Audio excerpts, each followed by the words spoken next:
Now that our new house is finally built, I figured it was time to get a new wife too. What? I asked, shocked. What do you mean by that? I mean exactly what I said, Ethan replied calmly. Since we have a brand new house, I decided I should have a new wife too. In other words, we're getting a divorce, Claire. With that, my husband placed the divorce papers on the table. His mother, Eleanor, who was sitting beside me, picked up the papers and began reading through them. Then she looked at me with a serious face and said, "Claire, please sign these papers and divorce my son." I couldn't believe what I was hearing. My name is Claire, and I'm 32 years old. I'm a housewife. I married Ethan 5 years ago. We first met at a matchmaking event. Ethan was a successful businessman working for a big company. He made a good salary, was very handsome, and had a kind personality. I fell for him instantly. Of course, I wasn't the only one. Every woman there wanted to be with him. But in the end, he chose me. We went on a few dates, and after about a year and a half of being together, he proposed. I was overjoyed, and we got married. At first, our marriage was wonderful. I quit my job because Ethan earned enough money to support us. I took care of everything at home, cooking, cleaning, and making sure Ethan had a warm meal every night. He always appreciated my efforts. "Thank you for the delicious meals, Claire," he would say. "Because of you, I can focus on my job." Hearing that made me so happy. I was proud to be his wife, and I thought we would always be like this, supporting each other and living a happy life together. But then, everything changed. One day, I got a call from the hospital. Ethan had been in an accident. He was hit by a car while driving for work. When I rushed to the hospital, the doctors told us the devastating news. He was paralyzed from the waist down and would never walk again. His company provided him with financial support through insurance, but he could no longer work. Our lives turned upside down in an instant. To make things even harder, I was pregnant at the time. We had been so excited to welcome our baby into the world. We were supposed to have a happy future together. Now, Ethan needed constant care. I did my best to take care of him while also managing the house and preparing for our baby's arrival. Ethan was heartbroken. He shut himself off from me, refusing to talk. Sometimes I would hear him screaming in frustration from his room. "Why did this happen to me?" he would yell, punching his blankets in anger. All I could do was watch and cry. It felt so unfair. Ethan had always worked hard. He didn't deserve this. None of this was his fault. But I knew I couldn't stay sad forever.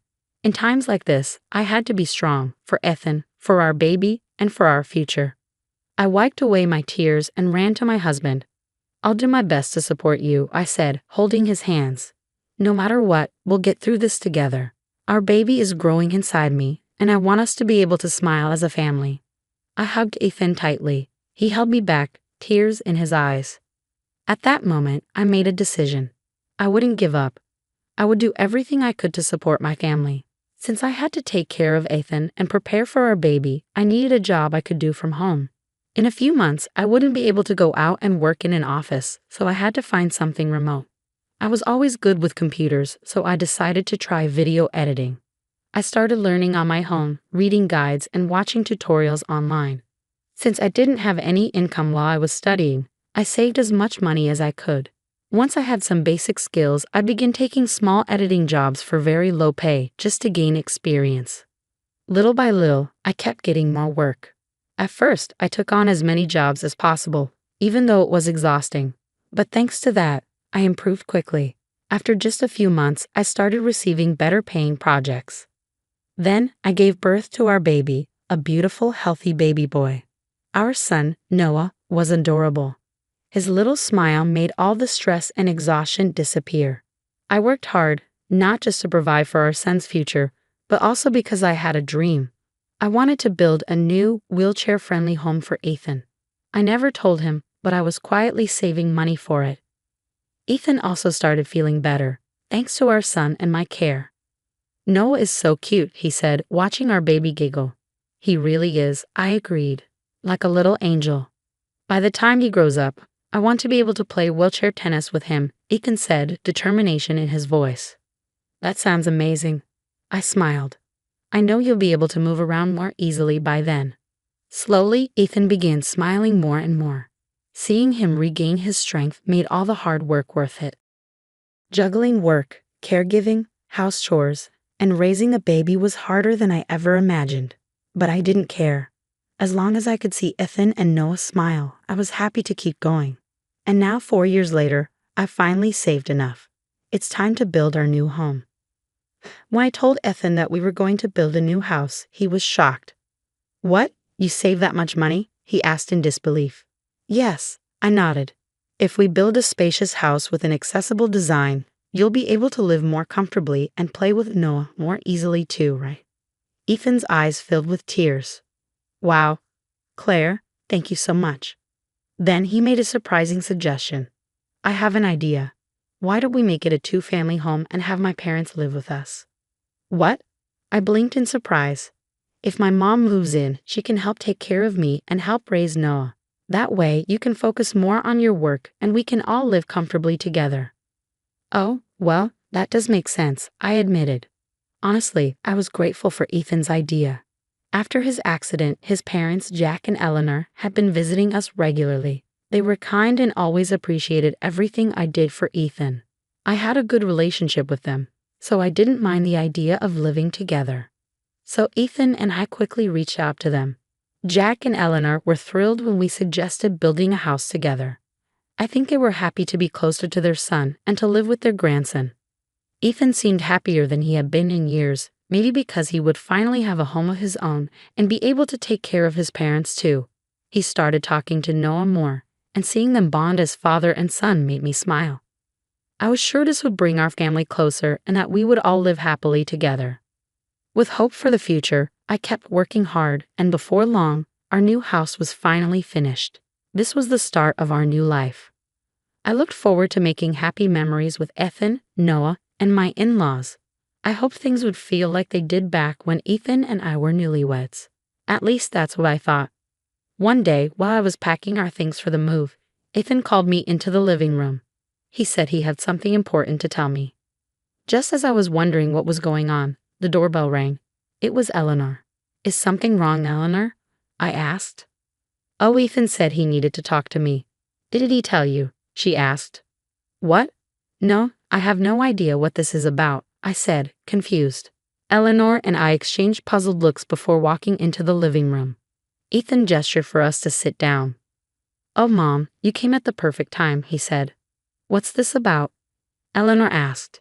You said you needed to talk to me. Ethan cleared his throat and then said something completely shocking. Now that our new house is built, I figured it's time for a new wife too. Excuse me? Eleanor and I both gasped. I froze, struggling to process his words. What on earth do you mean by that?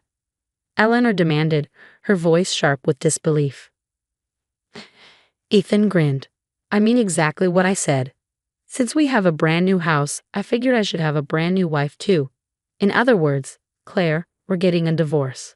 His words finally sank in. Wait, what? What do you mean we're getting a divorce?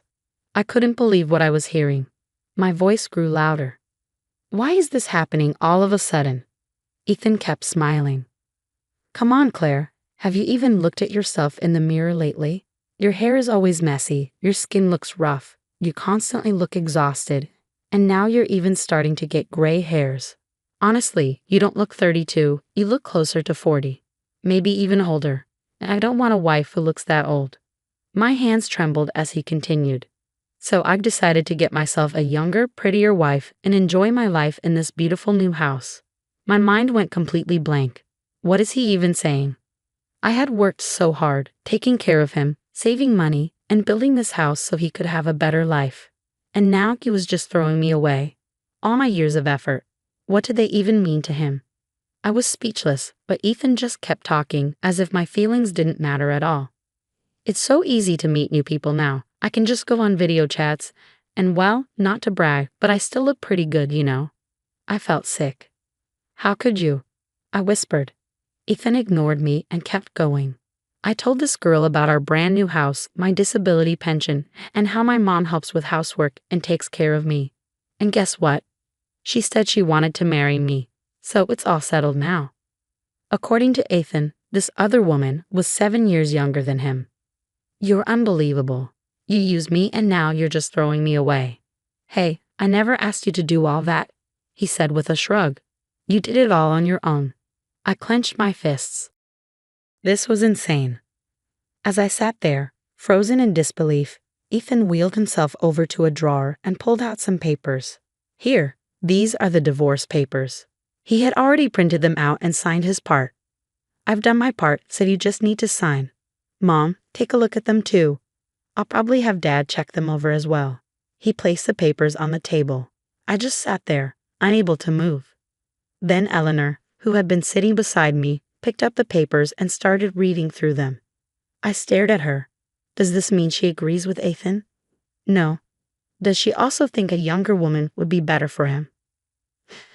After looking over the papers, Eleanor looked at me seriously and said, Claire, you should just divorce my son. Huh. In that moment, I realized that Eleanor didn't care about me either. I thought she might agree with everything her son had said. I was shocked to see that not only Ethan, but also his mother, who had once been so kind and grateful, had turned against me. The feeling of betrayal cut deeply and left a mark that I would never forget. As I fought back tears, Eleanor continued, You should leave my unbelievably selfish son right away, Claire. What? I was in total disbelief and looked up at her. Ethan looked just as stunned. Mom, why would you say something like that about me? He asked. Eleanor suddenly stood up, walked over to Ethan, and slapped him hard across the face. Ouch! How could you be so horrible, Ethan? She yelled. Do you even realize how much Claire has done for you? She's been taking care of you, doing all the housework, working, and raising Noah. How dare you betray her like this? This is unforgivable. Ethan flinched from his mother's words. I was just as shocked.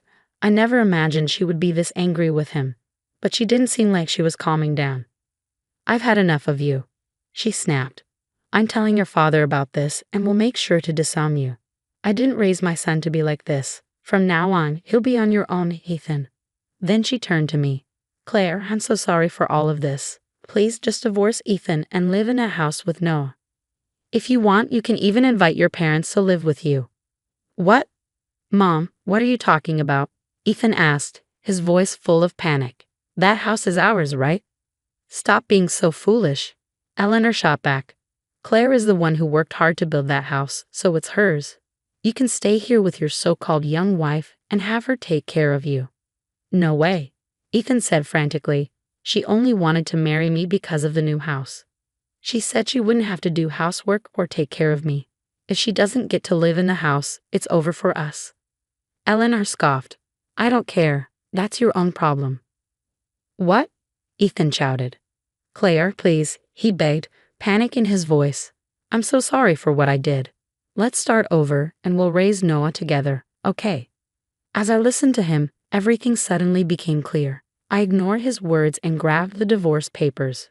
Without hesitation, I signed them. Oh, Claire, you're the one who asked for the divorce, I said coldly. So why don't you enjoy your new life with your new wife?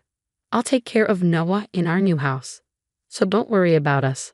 You'll never get to see Noah again. Ethan turned pale. I packed up my things, loaded the car, and moved into our new house with Noah. The divorce was finalized and I filed for child support. As expected, Ethan was dumped by his young girlfriend. Since I was always home, he never had a chance to cheat, so I couldn't ask for alimony. But he lost so much. He was cut off from his parents, couldn't see his son, and was left alone with no one to care for him. His only choices were to hire someone or move into a nursing home.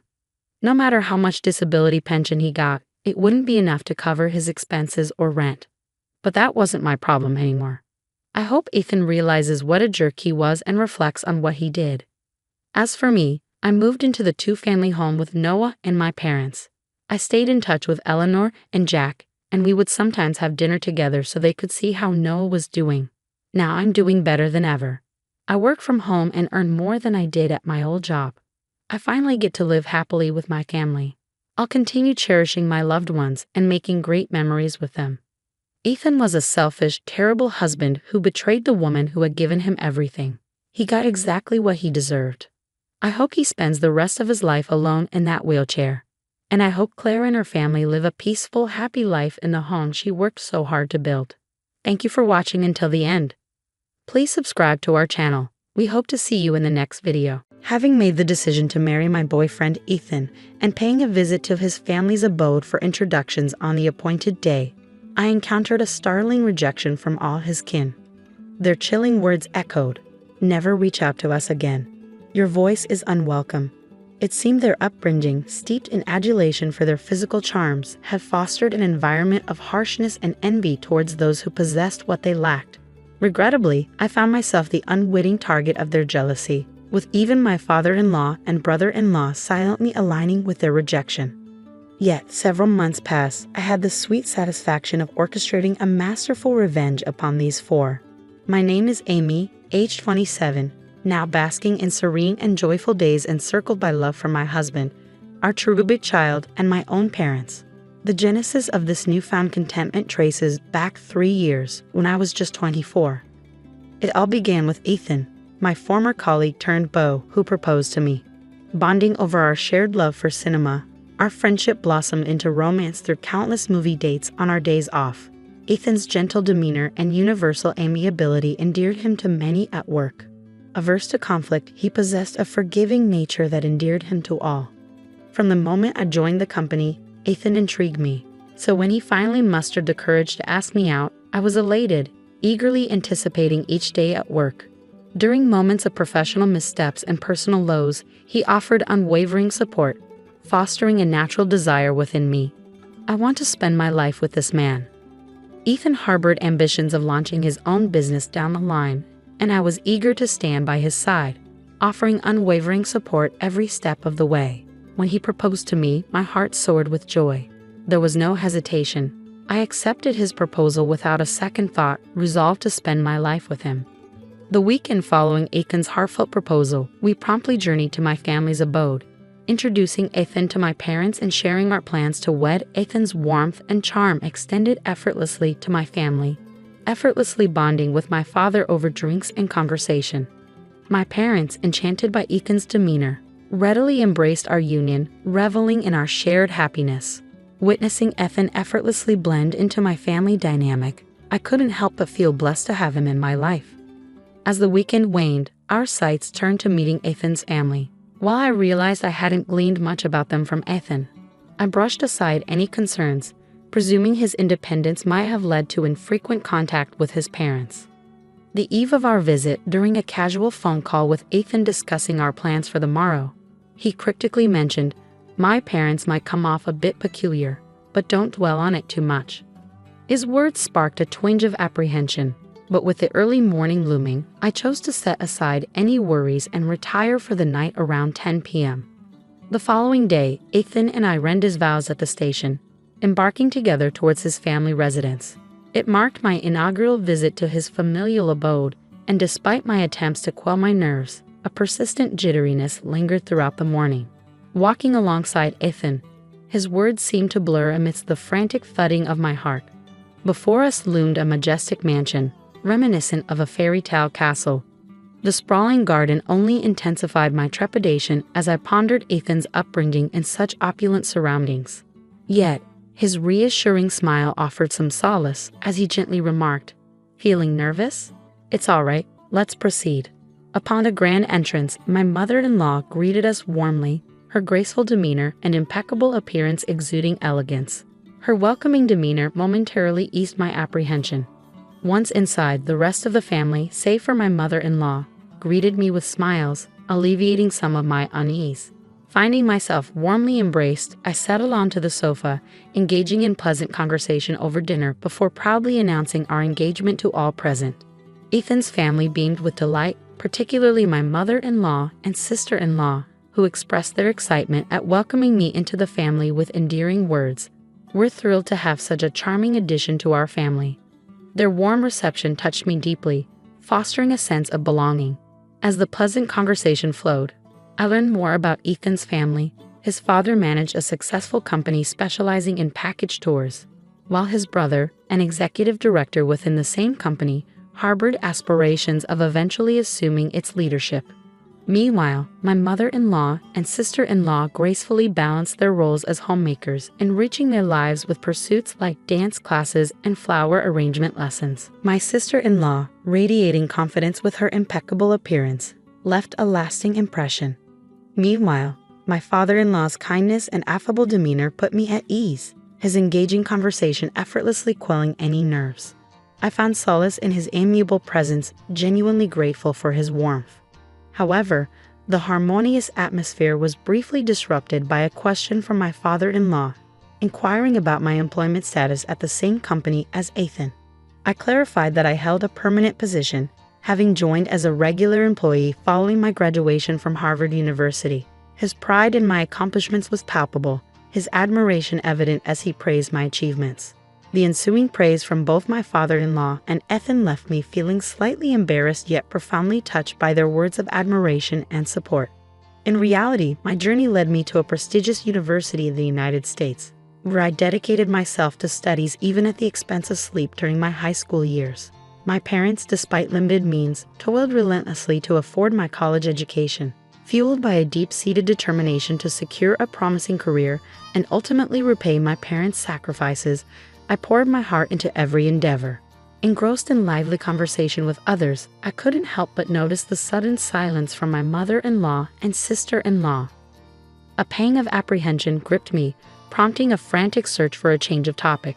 Observing a striking arrangement of flowers adorning the table, I ventured a compliment only to be met with a sharp retort from my mother-in-law, questioning the sincerity of my interest in housewives' pastimes, given my professional stature.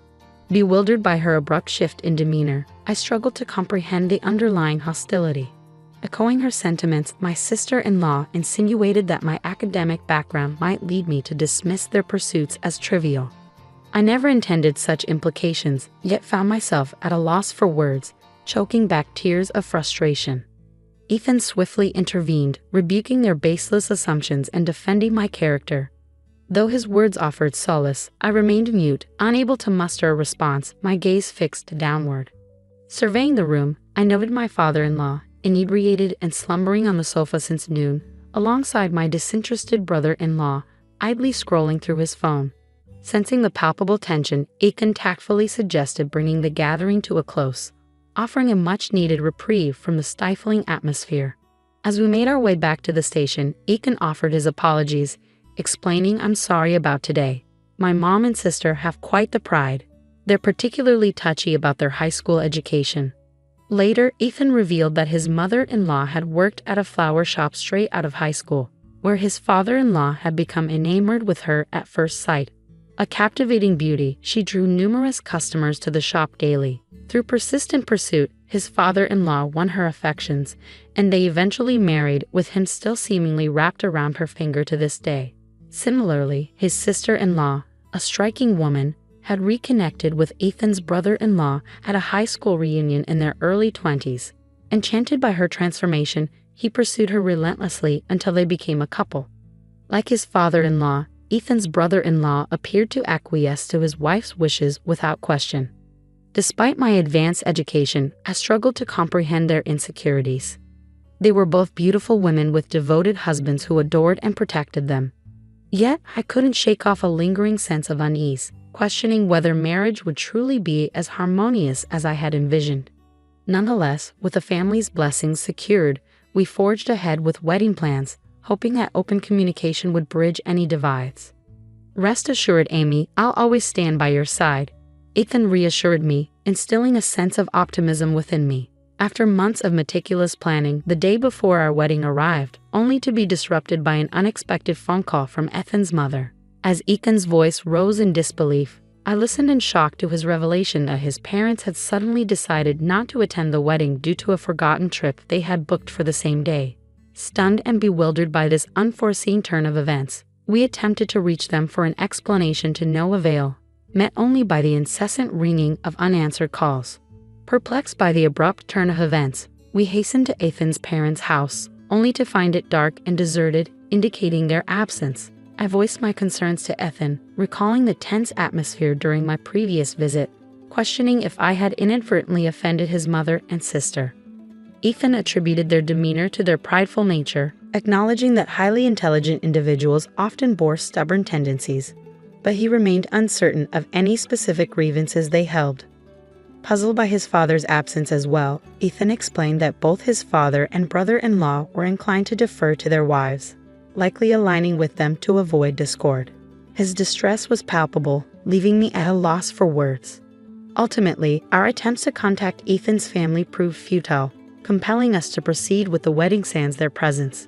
We were left bewildered by the unfolding events, questioning the reasons behind their absence. Even if they genuinely forgot about their trip, I struggled to comprehend why they would prioritize it over their son's wedding. Upon learning of Ethan's family's absence, my own parents expressed understanding, though their expressions betrayed a hint of complexity, burdening me with a sense of guilt for causing them distress on what should have been a joyous occasion. During the reception, murmurs circulated among our guests, questioning the absence of Ethan's parents. Even our boss, who graciously offered a toast, inquired about their whereabouts, leaving us grappling for an appropriate response. Faced with the dilemma of revealing the truth, we opted to deflect inquiries by attributing their absence to illness. What was meant to be a day of celebration turned into one fraught with mental exhaustion. Days later, when Ethan and I visited his parents to relay the events of the ceremony, his mother's nonchalant demeanor and lack of remorse stung deeply.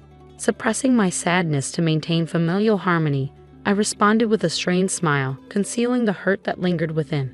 Ethan's voice cut through the tension like a knife, his words echoing with a mixture of disbelief and frustration.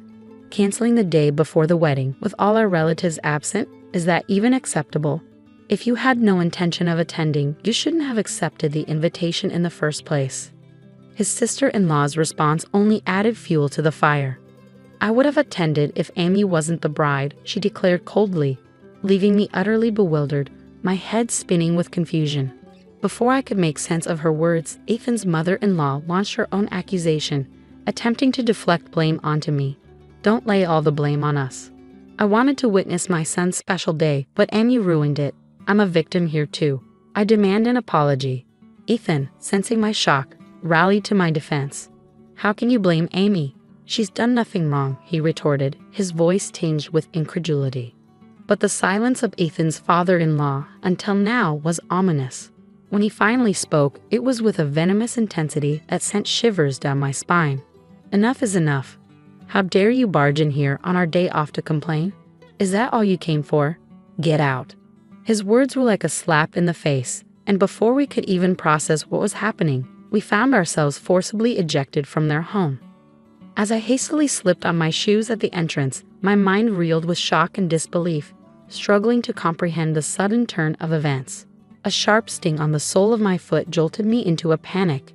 Ouch! I exclaimed, lifting my foot to find a caterpillar wriggling inside my shoe. Recoiling with disgust, I hastily kicked off my shoe and fled outside, releasing the creature into the open air. As I stood, one shoe on, catching my breath, I noticed my mother-in-law and sister-in-law watching, their laughter laced with a malicious edge.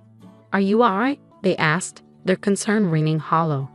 Eager to escape the uncomfortable situation, I mumbled an apology and made a swift exit, only to be halted by my mother-in-law's unexpected words. Amy, please refrain from involving yourself in our affairs except for weddings and funerals, she said, her tone final as she shut the door, leaving me bewildered and hurt. What had I done to deserve such treatment? All I wanted was to foster a positive relationship with Ethan's family. On the journey home, Ethan showered me with apologies, assuring me that I needn't endure any further interactions with his family. Despite his efforts to console me, I couldn't shake the feeling of guilt and confusion. The revelation that my presence had caused such disdain from his mother-in-law and sister-in-law weighed heavily on my mind, leaving me questioning my worth. The next day brought a new wave of distress as my entire body erupted in intense itching. Rushing to the mirror, I was greeted with the sight of fiery red swelling covering my skin. A visit to the dermatologist revealed that the cause was caterpillar stings from the previous day. The itching was unbearable, robbing me of sleep for weeks on end. Recalling an unsettling incident at Ethan's house, where I had noticed my brother-in-law tampering with my shoes at the front door, I couldn't shake the feeling of distrust towards my in-laws, and just when I thought things couldn't get worse, Ethan fell ill and was hospitalized with stomach pains, diagnosed with a suspected gastric ulcer. Worried sick, I insisted he take time off work and accompanied him to the hospital for further tests. Grappling with the mounting challenges that seemed to plague us relentlessly. I hesitated, recalling the blunt instruction to only reach out in the event of a wedding or funeral. Yet, I couldn't bring myself to keep Ethan's hospitalization a secret from his parents. Gathering my courage, I dialed their number, my hand trembling as the phone rang, nerves twisting my stomach into knots. The mere sound of my mother-in-law's voice filled me with a profound sense of dislike, a testament to the strained relationship that had developed between us. "Hello," she answered. "It's Amy. I apologize for not keeping in touch. There's something I need to tell you," I began tentatively. "Ethan has been hospitalized. They suspect it might be a gastric ulcer, so he's undergoing tests," I explained, hoping for a shred of concern or empathy. "A gastric ulcer, huh? Probably from overworking," she dismissed callously. "Please spare me from such trivial matters. I'm busy," she added, brushing off Ethan's health concerns with callous indifference. "Trivial? Don't you care about Ethan?" I retorted, my frustration bubbling over. "I won't bother you anymore. I'll call Ethan directly," I concluded, my voice thick with disappointment. Before I could hang up, my brother-in-law abruptly took the phone. "You're too persistent. Can't you read the room?" he chastised. "Whether Ethan's in the hospital or not, your constant calls are irritating," he snapped before ending the call abruptly. The abrupt click of the line cutting off left me reeling, a surge of indignation coursing through me. The callous rejection from my in-laws, their harsh words cutting deeper than I had anticipated, shattered any lingering hope of reconciliation. In that moment, I made a solemn vow to myself. If they don't want me to contact them, fine. I want nothing to do with that family anymore. I'll never reach out to them again, no matter the circumstances. Following Ethan's recovery, which proved to be a mild gastric ulcer, he diligently adhered to medication, experiencing a notable improvement in his health. I recounted the entire ordeal to Ethan, who met my explanation with unwavering determination. "Let's distance ourselves from my family," he declared firmly. "The only person who matters to me now is you, Amy. If they can't accept you, then they're not family to me, regardless of blood ties." A year later, Ethan took the leap to pursue his long-standing aspiration of establishing a software sales business, leveraging his prior job experience. His relentless dedication paid off as he tirelessly worked towards realizing his dream. While our venture was still in its nascent stage, witnessing even a fraction of Ethan's vision materialize filled me with profound joy. Our happiness only multiplied with the arrival of our healthy baby boy a year into Ethan's entrepreneurial journey. My parents shared in our elation, frequently visiting us despite the lengthy journey from their home to ours. We opted not to inform Ethan's parents of our son's birth, certain that their indifference would remain unchanged. Their silence following our earlier confrontation offered a sense of relief, freeing us from the burdensome ties of a strained relationship. Several months later, as the global pandemic of the new coronavirus swept across the world, our country declared a state of emergency, urging citizens to stay indoors. News broadcasts were inundated with discussions of the pandemic's impact, particularly on industries such as restaurants and tourism. My heart ached for those affected, though I couldn't help but wonder about Ethan's father's package tour company. Yet it was a passing thought, and any satisfaction I derived from imagining its plight was fleeting. Despite the challenging circumstances, Ethan's business flourished. While the initial phase of our entrepreneurial journey saw some financial instability, recent months had brought a surge in income, surpassing even Ethan's earnings as an employee. Our future looked promising, a testament to our resilience in the face of adversity. During this period, Ethan began receiving numerous calls from his parents' home. Despite the persistent attempts at communication, Ethan appeared determined to avoid any interaction, intentionally ignoring the calls and disregarding voicemails left behind. I often reassured him, "You don't need to worry about me. It's all right to reach out to them." While I held a deep-seated disdain for his family, I couldn't shake the guilt of causing Ethan to sever ties with his own parents. Yet Ethan remained resolute in his stance, affirming, "Amy is my top priority, not my parents. If they can't accept you, regardless of their parental status, I can't hold them in high regard." I felt a mix of remorse and admiration for Ethan's unwavering loyalty. Despite Ethan's steadfast avoidance, the persistence of his parents was relentless. Daily calls went unanswered, and then one day, a letter arrived from his family home, bearing a startling message: Our business is teetering on the edge of bankruptcy and urgent financial discussions are necessary, it read. Their audacity was staggering, considering the estranged relationship they had imposed. We refused to entertain their demands, opting instead to let them face the consequences of their actions. Let them face the repercussions of their decisions, I remarked. Soon enough, my own phone began to ring incessantly. Occupied with work, I couldn't attend the calls, but a voicemail left a clear indication of Ethan's continued avoidance.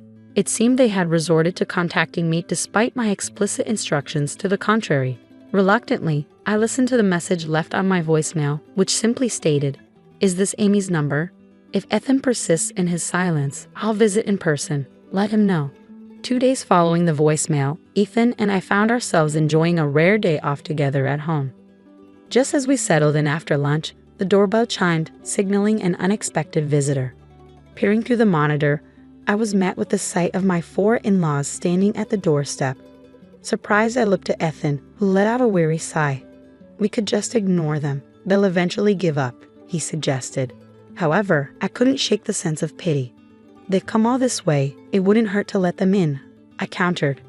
After a brief moment of contemplation, Ethan relented, unlocking the door to face whatever awaited us on the other side. Pitiful. Never would I entertain such thoughts about our cunning in-laws. I resolved silently, deliberately withholding the voicemail's revelation from Ethan. Everything was orchestrated to draw them into our home. My faint surprise at their arrival was a well-rehearsed act. I knew their persistence would eventually lead them to our doorstep. There was a method to my apparent madness. The true retaliation had yet to unfold, and it was time for a showdown. As the entire in-law clan stood at our front door, marching in without restraint upon entry, I couldn't help but express my exasperation. "Is it really that difficult to just open a door? It's simply uncouth," I remarked with thinly veiled frustration. Observing our son engrossed in play with his toys on the floor, Ethan's mother couldn't resist a remark. "Whose child is this?" she inquired. "He's our son," I replied matter-of-factly. "Ah, I recall now. Since you insisted we cease contact, I saw no need to inform you of his arrival." "Clearly, your interest is lacking," she retorted dismissively. Her contemptuous gaze met mine, and she muttered disparagingly under her breath. I found myself relishing the moment and turned to address Ethan's father. "What brings you here today?" A courtesy call would have been appreciated, I stated, my tone tinged with sarcasm. Ethan's father bristled at my remark. "Didn't you receive the letter?" he retorted sharply. "You mean the one that arrived 2 days ago?" I countered, noting the frustration in his tone. "If you had bothered to read it, you'd know we required urgent communication," he snapped back, his anger palpable. Swiftly, I retorted, "You made it clear you wanted nothing to do with us anymore, so I assumed contacting you was unnecessary." Suppressing a grin as I faced the stern quartet, I noticed Ethan, my husband, remaining silent, allowing me to speak my mind freely. It was characteristic of him to gauge the situation adeptly. It seemed unfathomable that he was raised by parents lacking such basic sensibilities. Abruptly, my father-in-law's demeanor shifted, transitioning to a pleading tone. "Please apologize for the past. The ongoing COVID situation has devastated our travel business. With cancellations piling up and no new bookings in sight, we're facing ruin. Can't you assist me with some financial aid?" In response, I maintained, "While I empathize with your predicament, I cannot readily aid someone who previously disavowed any connection with me. However, genuine displays of sincerity might sway my decision." Outraged, my father-in-law attempted intimidation, his expression contorted in fury. Unfazed, I resolved to handle the situation on my terms. "You're free to leave if you don't agree," I declared calmly. As my father-in-law persisted in pleading, beseeching me for assistance, I remained resolute. Eventually, he implored the others to apologize, leading to a collective plea from the entire group. In response, I politely declined their appeals, maintaining my composure.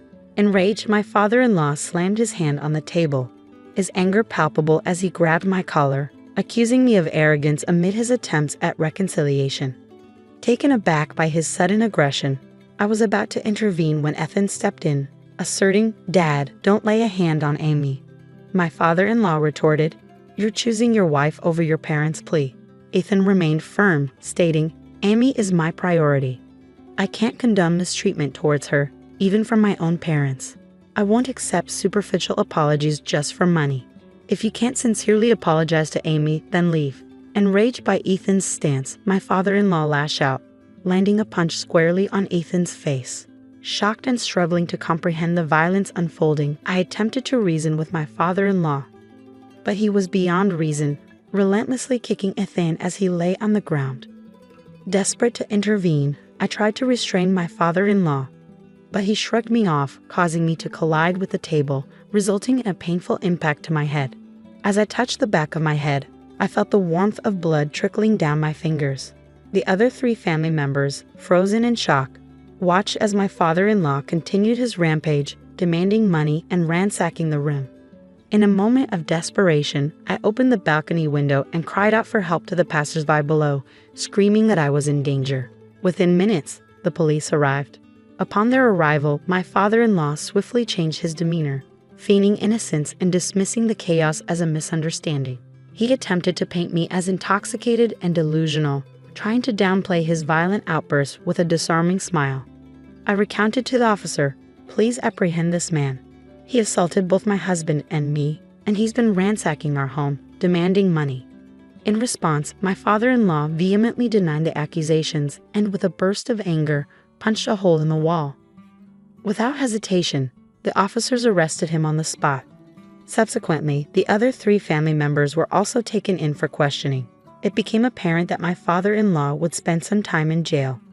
Thankfully, Ethan only sustained a minor injury, a cut and bruise on his cheek that healed quickly. However, the wound on the back of my head required 10 stitches, turning out to be more serious than initially thought. While I feel a pang of guilt for Ethan's injury, a sense of relief washes over me knowing that my in-laws have ceased their demands for money, possibly reflecting on their actions. As I later discovered, my father-in-law initially spoke highly of me, but my mother-in-law and sister-in-law's jealousy led them to manipulate him and my brother-in-law into treating me poorly. It's astounding how envy can alter one's behavior so drastically, leading to unforeseen consequences. It serves as a sobering reminder of the unpredictable nature of human emotions and the potential repercussions that follow. As anticipated, my in-laws faced financial ruin, their business collapsed, and their home was repossessed. Now, they reside in a modest apartment, both nearing their 70s and struggling to secure employment. My brother-in-law, once privileged by his father's position, now languishes in a cycle of gambling at the casino, nearing 50 with no marketable skills. Meanwhile, my sister-in-law's attempts at job hunting are thwarted by her demanding demeanor, leaving her confined to their home. Following that turbulent incident, my father retired, prompting a decision for my parents and us to cohabit. Surprisingly, it was Ethan who proposed this arrangement out of concern for my parents' well-being in their twilight years. With my return to work, my parents graciously care for our son during the day, providing me with a sense of security in juggling childcare and my career. Surrounded by my beloved husband, caring parents, and our cherished son, life couldn't be more fulfilling. I am determined never to take this happiness for granted and to always remain grateful for the blessings bestowed upon us.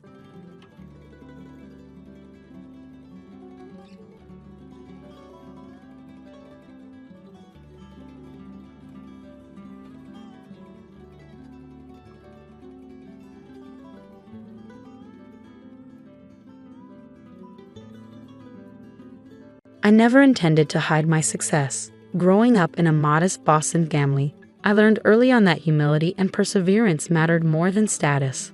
My father, a mechanic, would return home with grease-stained hands and a weary smile, while my mother worked back-to-back shifts as a nurse, determined to put me through college. Emily, she'd often say, success isn't measured by what you own, it's defined by who you are. Her words stayed with me. By 23, I had started a tech consulting firm in my garage. 2 years later, it had grown into MTech Solutions, now worth over $200 million. Yet, I kept a low profile, preferring the quiet satisfaction of working behind the scenes. Then I met Michael. Our paths crossed at a neighborhood coffee shop. I was absorbed in reviewing contracts, dressed in my usual jeans and sweater, when he accidentally knocked over my coffee.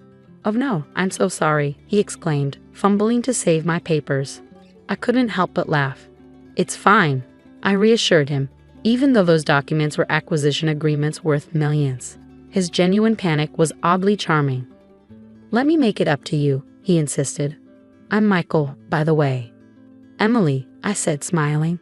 "And sure, I'll take you up on that coffee." That coffee turned into dinner, and dinner turned into a relationship. Michael was unlike anyone I'd ever met, kind, down to earth, and a high school teacher who genuinely loved his job. He never asked about my wealth, mainly because he didn't know about it. I told him I worked as an executive assistant at Tech Solutions. It wasn't entirely untrue. I did oversee administrative tasks, though as the company's owner, not an assistant. I wanted to be loved for who I was, not what I had. Things were perfect until I met his mother, Victoria. Victoria Patterson was the picture of social ambition. Her home was filled with imitation designer goods, and her conversations revolved around imaginary connections to high society. From the start, she disapproved of me. "A secretary?" she asked during our first dinner, her tone sharp. "Michael, darling, wasn't there a surgeon's daughter I introduced you to?" "Mom," Michael said, clearly annoyed, but she pressed on. "I just think, given our family status, you should aim higher. The Pattersons have always married well." The irony wasn't lost on me. Michael had already shared the truth of their middle-class life, propped up by credit card debt and appearances. "I like my job," I replied simply. "It's fulfilling." Victoria sniffed dismissively. "Well, someone has to do those things, I suppose." Her passive-aggressive remarks became a fixture of family gatherings. At Christmas, while others received thoughtful gifts, I got a plain office planner. "For keeping your boss's schedule," she said with a smirk. Michael often apologized privately but never confronted her outright. I understood. Family dynamics can be tricky. Then came the announcement that changed everything. One Sunday dinner, Victoria stormed into the room, brandishing a newspaper. Tech Solutions is looking for a new CEO. This is my chance." I nearly choked on my wine. While it was true we were seeking a CEO, the search was highly selective. "You're applying?" Michael asked, visibly surprised. "Of course. After 20 years in middle management, it's time I moved into the big leagues," she declared, turning to me. "Emily, put in a good word for me, would you? Though I doubt your recommendation carries much weight." I maintained a neutral expression. "I'll see what I can do." "Don't bother," she said with a wave. "I've already called in favors. The board will be impressed by my credentials." Little did she know, I was the board. The following week, Victoria arrived at Tech Solutions for her interview, dressed in an over-the-top suit. I watched from my private office as she loudly proclaimed her qualifications in the lobby. "Mrs. Patterson," my assistant called. "The board is ready for you." Victoria straightened her posture and marched into the conference room. She froze the moment she saw me seated at the head of the table, flanked by board members. "Emily," she sputtered. "What are you doing here?" "Running my company," I said evenly. "Please have a seat." Her face paled as the realization hit. This can't be." "It is," one board member confirmed. "Ms. Walker is our founder and majority shareholder." Victoria's carefully curated facade began to crumble. She stumbled into a chair as I opened her application file. "Let's discuss your qualifications," I said, my tone all business. Her resume was riddled with embellishments, and I questioned each one. Her fabricated achievements and supposed connections unraveled quickly under scrutiny. "I think we're done here," I concluded. "Your application is disqualified due to misrepresentation." "You can't do this," she cried. "This is personal." "No, it's professional," I replied. "But since you brought up personal matters, yes, I've endured your insults and condescension for months. This isn't revenge, Victoria. It's accountability." She stormed out, muttering threats about exposing me to Michael. "Go ahead," I thought, already reaching for my phone. It was time Michael knew the truth. "Mom just called me crying," Michael said as he walked into my office, his face a mixture of confusion and concern. "She said you're her boss? Emily, what's going on?" I motioned for him to sit down, taking a deep breath. "Michael, there's a lot I need to explain. I wasn't completely honest about who I am. I didn't want to complicate things between us, but now it's unavoidable. Can I show you something?" Minutes later, Michael stood by the floor-to-ceiling windows in my office, his eyes scanning the breathtaking view of the city and the nameplate on my desk. "Emily Walker, founder and CEO." He turned to the wall of awards and newspaper articles featuring my company and tech solutions. So, you're not a secretary, he said, his voice measured. No, I'm not, I admitted, standing beside him. I founded MTech when I was 23. The company your mom mocked me for working at? I built it from the ground up. He looked at me, hurt flashing in his eyes. Why would you hide something like this? Why lie? I wanted someone to see me, not my bank account, I said. Do you know how many people have tried to get close to me because of my money or status? I wanted to experience love for who I am, not for what I own. Michael sighed, his expression softening. I understand that, but you let my mother treat you horribly. You could have stopped this months ago. And what would that have accomplished? I asked. Proving her obsession with status, right? That wealth is what defines someone's value. I didn't want to play her game. Michael ran a hand through his hair. You're right. I should have defended you. I failed you there. Before I could respond, the office door burst open, and Victoria stormed in, dragging her husband George behind her. Her face was red with fury. There she is, the liar, the manipulator, she screeched. George, ever the quiet observer, stepped forward. Emily, this feels inappropriate. Using your position to reject Victoria over personal disagreements. I recorded the entire interview, I said, cutting him off. With the press of a button, Victoria's stumbling responses played over the speaker. This wasn't personal. Your wife lied on her application and misrepresented her qualifications. The board made their decision based on facts. Victoria's face twisted with rage. You think you've won? Just wait until everyone hears about this. The so-called genius CEO who pretended to be a secretary just to trick her way into our family. Mom, stop. Michael's voice thundered, silencing the room. Just stop. Do you hear yourself? You're humiliating all of us. Humiliating? She's the liar here. Victoria spat. No, Michael said firmly. Emily lied about one thing, her job. You've lied about everything else. Our family status, your connections, your accomplishments. It's all been a facade, and I'm done enabling it. Victoria's mouth fell open, and George placed a hand on her shoulder. Let's go, Victoria, he murmured. This has gone too far. This isn't over, she hissed as he led her out. You'll regret this, both of you. As the doors slammed behind them, silence filled the office. Michael turned to me, his face weary but resolute. I'm sorry for everything my family's put you through, but I need to know, where do we go from here? Before I could answer, my assistant buzzed in. Ms. Walker, sorry to interrupt, but Mrs. Patterson is in the lobby, causing a scene. Security is asking how to proceed. Michael and I exchanged a look. We handle it together, he said. I pressed the intercom, send security footage to my laptop and stand by. Only intervene if she disrupts operations. On the screen, we watched Victoria pacing the lobby, stopping employees to rant about me. Most ignored her, some rolling their eyes. But then she pulled out her phone. She's stealing clients, Victoria shouted, waving the phone in the air. I have proof right here, financial documents from Patterson Insurance. My blood ran cold. Those are confidential. How did she get them? Michael's face paled. She works in middle management at Patterson. She must have accessed the files. I was already dialing. Mr. Patterson, this is Emily Walker. Your employee, Victoria Patterson, is in my lobby threatening to expose confidential client information. Yes, I'll hold. Victoria's voice blared over the feed. I'll ruin her. She's been poaching our best clients. A sharp voice cut through the chaos on the screen. Victoria Patterson. A poised woman in a suit approached, flanked by two men. I'm Susan Chen, legal counsel for Patterson Insurance. You're hereby suspended pending investigation for violation of your non-disclosure agreement and attempted corporate espionage. Victoria stumbled back. No, you don't understand. We understand perfectly, Susan said coldly. Your access to confidential files has been monitored for weeks. This public outburst only confirmed our suspicions. Michael watched in stunned silence as his mother was escorted away, her protests growing fainter.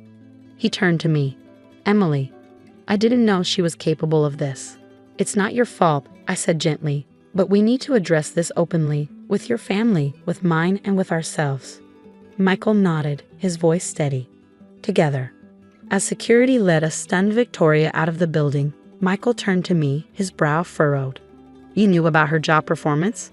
I found out during the merger discussions, I admitted. I planned to help her transition into a role better suited to her skills. That's part of why I kept my identity hidden. I needed to fully understand the situation before making decisions that would impact your family. Mr. Patterson, standing nearby, shook his head with a faint smile. Always thinking of others, Emily. It's one of the reasons I agreed to the merger in the first place. He straightened his jacket and added, Don't worry about Victoria. We'll handle the legal aspects with discretion for Michael's sake. After he left, silence settled in the office. Michael sat across from me, staring out the window, lost in thought. I need some time, he said at last. This is a lot. I nodded, trying to keep my voice steady. Take all the time you need. At the door, he paused, looking back at me. For what it's worth, I fell in love with Emily the secretary. Knowing you're Emily the CEO doesn't change that. It just means I have more to learn about you. After he left, I remained at my desk, watching the city lights flicker on as night fell. My phone buzzed. A message from George, Michael's father. Victoria's home, devastated. She knows what she's lost. When you're ready, we should talk. All of us. Family shouldn't end like this. The week that followed, I buried myself in work, giving Michael and his family the space they needed. Meanwhile, the media caught wind of Victoria's public meltdown. Corporate espionage involving two merging companies was too scandalous to ignore. Fortunately, both companies' PR teams managed to keep the damage under control. One late evening, as I was reviewing merger documents, my assistant buzzed in. Ms. Walker, the Patterson family is here to see you. They entered together, George leading with calm authority, Michael, his expression unreadable, and finally Victoria, her usual confidence replaced by a tentative, vulnerable air. She wore simple business attire, a stark contrast to her usual designer wardrobe. Emily, George began, his tone measured. We need to talk. All of us. Victoria stepped forward, wringing her hands. I've been in therapy this past week, intensive sessions. Losing the promotion, it broke me. Everything I built my identity around, my importance, my connections, it all crumbled. You tried to hold on by grabbing more, I said quietly. She nodded, tears pooling in her eyes. When I saw the CEO posting, I convinced myself I deserved it, that everyone else had been holding me back. Then learning the truth about you, it shattered what little I had left. Mom, Michael said gently, placing a hand on her shoulder, there's more you need to tell her. Victoria took a shaky breath. I've struggled for years. Shopping addiction, fabricating stories about our family's status. It all started when George's business hit trouble a decade ago. Instead of facing reality, I created a fantasy. It felt easier than admitting we weren't who I pretended us to be. George spoke up, his voice heavy with regret. And I enabled it. I thought keeping up appearances would keep us afloat. But it only made things worse. The merger, is it still happening? I nodded. Yes.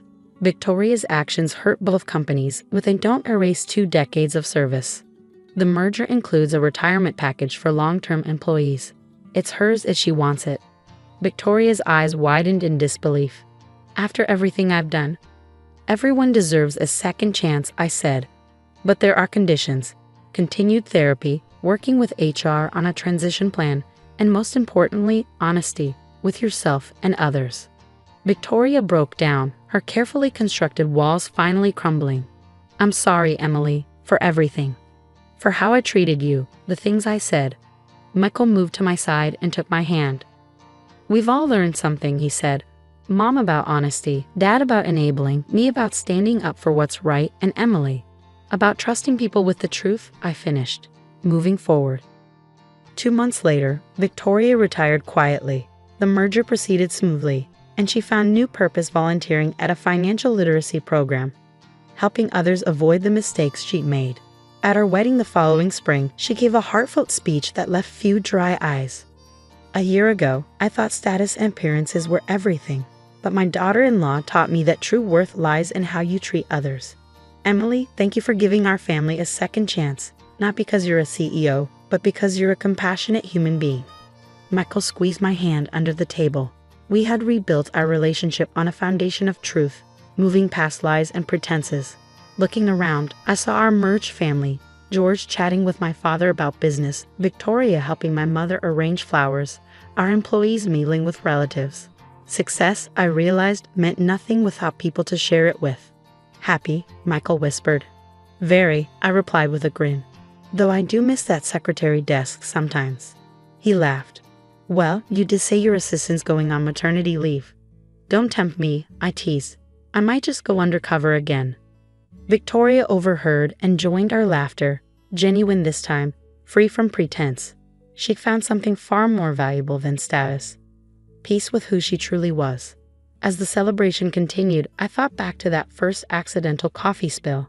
It had led to this moment, proving that sometimes life's biggest blessings come disguised as chaos. Looking around at the people I loved, I knew success wasn't measured in dollars or titles.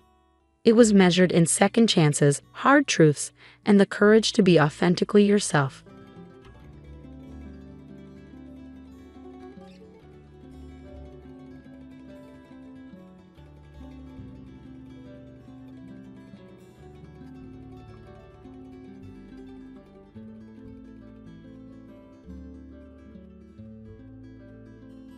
My life is pretty straightforward. I'm all about fitness, health, and apparently, drama. At 26, I'm juggling my career as a fitness trainer and managing my health blog. That's where I met Mark at the sports center. What began as a casual connection quickly blossomed into something special. He has this vibe that's hard to ignore, and before we knew it, we were caught up in what you might call whirlwind romance. Let me set the scene for you. It was a scorching summer day, and I was about to meet Mark's family for the first time. I felt a mix of nerves and excitement, dressed in a simple knee-length dress with short sleeves. Nothing flashy, but apparently enough to stir the pot. Mark had warned me that his family was a bit traditional and protective. He mentioned his mom, Linda, in a tone that left me puzzled. She has strong opinions, but don't take it to heart, he said, oblivious to the fact that those were more like red flags than reassurances. As we stepped into their family home, Mark's younger brother, Alex, greeted us with a hearty smile. Then came Linda. The atmosphere shifted dramatically. It felt like the temperature dropped a few degrees. Her eyes scanned me from head to toe, lingering on my arms. Is this how you dress to meet your future mother-in-law? She asked, her voice icy. A bit bold, don't you think? I was taken aback, scrambling for the right words. Mark squeezed my hand, a silent show of support. Well, it's summer, and it's pretty hot outside. I thought this outfit was decent and comfortable, I managed to say. Comfortable or not, it's about first impressions, Linda shot back. I would have expected something more appropriate. Mark jumped in to smooth things over. Mom, it's really hot today. Erica looks fine, let's not start off on the wrong foot. But Linda wouldn't let it go. I'm just saying, Mark, it's about respect. But fine, let's have dinner. Dinner turned into a tense affair. The conversations around me feeling superficial while Linda's earlier remarks loomed overhead like a dark cloud. Alex tried to lighten the mood with jokes and stories, and I was grateful for his effort. Mark kept giving me reassuring looks, but I could sense the damage was done. After dinner, while I was helping with the dishes, Linda cornered me in the kitchen. Listen, dear, I'm just looking out for my son. He's a good boy, and I don't want him to make a mistake. I was floored. A mistake? Linda, I love Mark. I'm not here to play games. I don't know what gave you a bad impression, but that's not me. She shook her head. We'll see. Time tells all truths. The ride home was quiet, and Mark apologized for his mom's behavior, though I could tell he was upset too. She can be protective, but this is too much. I sighed and leaned back in the seat. It's okay, Mark, but if this is how it's going to be, we have a rocky road ahead. As wedding planning began in earnest, Mark and I were all in, picking out decorations, tasting cakes, and finding the perfect attire. I fell in love with a stunning dress, sleek and just a bit revealing, but nothing outrageous, or so I thought until Linda caught a glimpse. You plan on wearing that in front of the whole family? She blurted out. It looks like you're aiming for a beach party rather than a wedding. I tried to laugh it off. It's just modern, Linda. Plus, it'll be a warm day, and I want to feel comfortable. Mark squeezed my hand, a signal to avoid a battle we couldn't win, but Linda's frown said it all. She muttered something about tradition and decency as she walked off. I thought if a dress could stir the pot, what lay ahead? After that initial clash with Linda, things settled into a tense routine. I threw myself into work and my blog, which became my sanctuary, my space where I felt in control and could share my passion for fitness and health. It never crossed my mind that this very passion would stir the pot once again. One evening, Mark and I were lounging on the couch during a rare moment of downtime when he suddenly frowned, scrolling through his phone. "Babe, we need to talk," he said, his tone serious. I sat up, alarmed. "What's up?" He handed me his phone, revealing my Instagram profile. In the comments of my latest post were a mix of supportive and flirty messages. Totally normal, in my opinion. Okay, I was confused. "It's just Instagram, Mark. People comment. That's how it works." "Yeah, but my mom is making a big deal out of it," he replied, frustration creeping into his voice. "She's convinced you're inviting attention." Anger surged through me. "Are you kidding me? It's Instagram, for crying out loud." I snatched the phone from him and scrolled through the comments. Nothing seemed out of the ordinary, yet Linda had twisted it into something sordid. "So what am I supposed to do? Police who comments on my posts?" I shot back. "No, of course not, but maybe we could limit who can comment until this blows over." His suggestion was well-meaning but infuriating. "So, I have to censor my account because your mom has a twisted view of me?" Hell no, that's not happening. Fast forward through the Instagram saga, where Linda twisted my every move into scandal. Things got stickier when Alex, bless him, began giving me rides home from work since his office was just a block from the gym. It was innocent convenience, but not in Linda's eyes. During a family dinner, with tension thick in the air, she leaned in with her usual insinuations. "Nice of Alex to play chauffeur, isn't it?" Mark's jaw tensed, and I noticed Alex stiffen beside him. "Mom, what are you implying?" Mark's voice had that warning edge, but Linda was on a roll. "Oh, nothing. Just making conversation," she replied, feigning innocence while her eyes darted between me and Alex. The atmosphere was like a lit fuse. "Stop it, Mom. You're out of line," Alex snapped, clearly at his limit. The argument escalated from there, with Mark caught in the middle, torn between his brother and his mother's accusations. The drive home was silent, the weight of the accusations heavy in the air. I couldn't believe Linda would stoop so low, using Alex's kindness as a weapon against me. The entire mess with Linda reached a boiling point, and I could only wonder how we would navigate the storm ahead. I never imagined it would come to this, but after Linda's latest stunt, accusing me of cheating because Alex offered me a few rides home, I hit my breaking point. I told Mark outright, "Your mom is not welcome in our house anymore. I can't take this anymore. She's crossed too many lines." "You think I had declared war?" Linda erupted when she heard about the ban, but honestly, I was beyond caring. Her constant digs and accusations were one thing, but what happened next was a real gut punch. A couple of months later, I found out I was pregnant. What should have been a joyous revelation turned to chaos when Linda decided to spin a new tale. She told Mark, "How do you know that child is yours? With all those men at her gym, who knows?" Hearing that venom come from his own mother felt like a knife in my gut. I could see the doubt creep into Mark's eyes, a look that shattered the solid bond we once shared. One night, after overhearing yet another of their phone calls, I confronted Mark. "So what? You think I'm cheating? That this baby isn't yours?" My voice was sharp, tinged with hurt and anger. Mark looked torn, a shadow of himself. "I don't know what to think anymore, Erica. My mom has all these ideas. And you're going to take her word over mine? Over everything we've built together?" I interrupted, disbelief coloring my tone. He didn't answer, shuffling his feet and avoiding my gaze. That silence spoke volumes more than any argument could. Things grew colder between us after that. Conversations became clipped and filled with tension. It was like living with a stranger. The joy of our upcoming baby was overshadowed by this cloud of suspicion and doubt. When our baby boy finally arrived, with his fair hair and bright blue eyes, I thought maybe things would start to look up. But I couldn't have been more wrong. As he grew, his features became even more pronounced, making him the spitting image of a golden-haired angel. The problem? Mark, my husband, was as brunette and dark-eyed as they come, giving Linda even more ammunition for her relentless accusations. In a last-ditch effort to quell the ridiculousness, I dug up old childhood photos to show both Linda and Mark. "Look," I said, pointing to a picture of me at 5, blonde and blue-eyed just like our son. "It's genetics, Linda. Can't you see the resemblance?" But Linda merely sniffed, unimpressed, her eyes narrowing. "Convenient, isn't it, that your genes decided to pop up now?" And Alex being blonde doesn't help your case. Mark stood there, caught in the middle, his face a mix of confusion and hurt.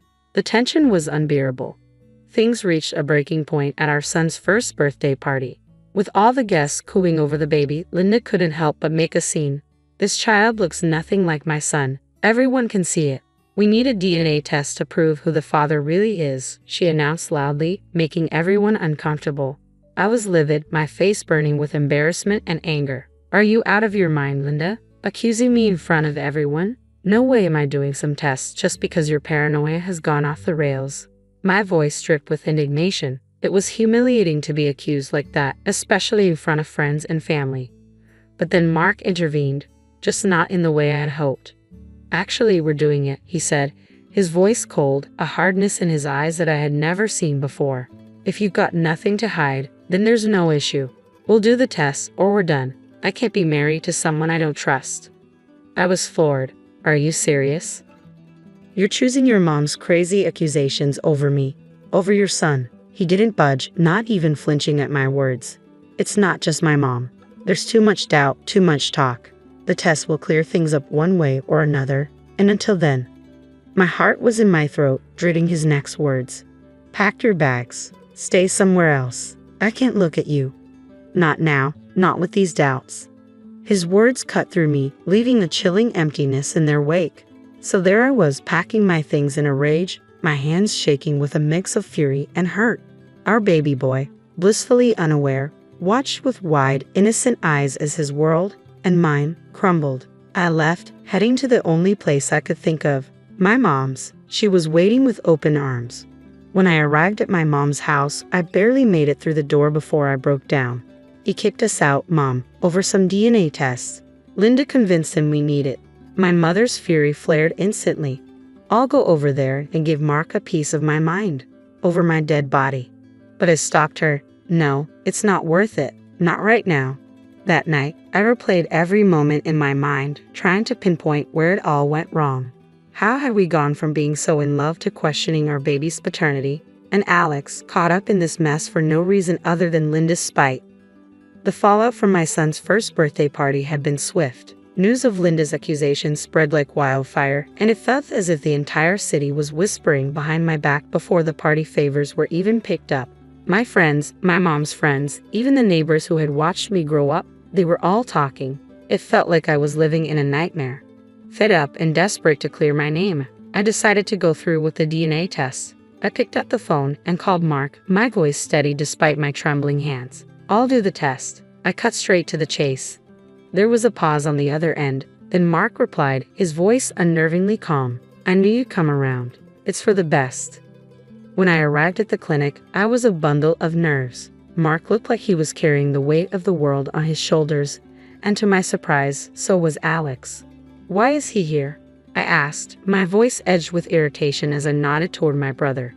Mark didn't meet my gaze. "There's been talk that you and Alex, he's getting tested too."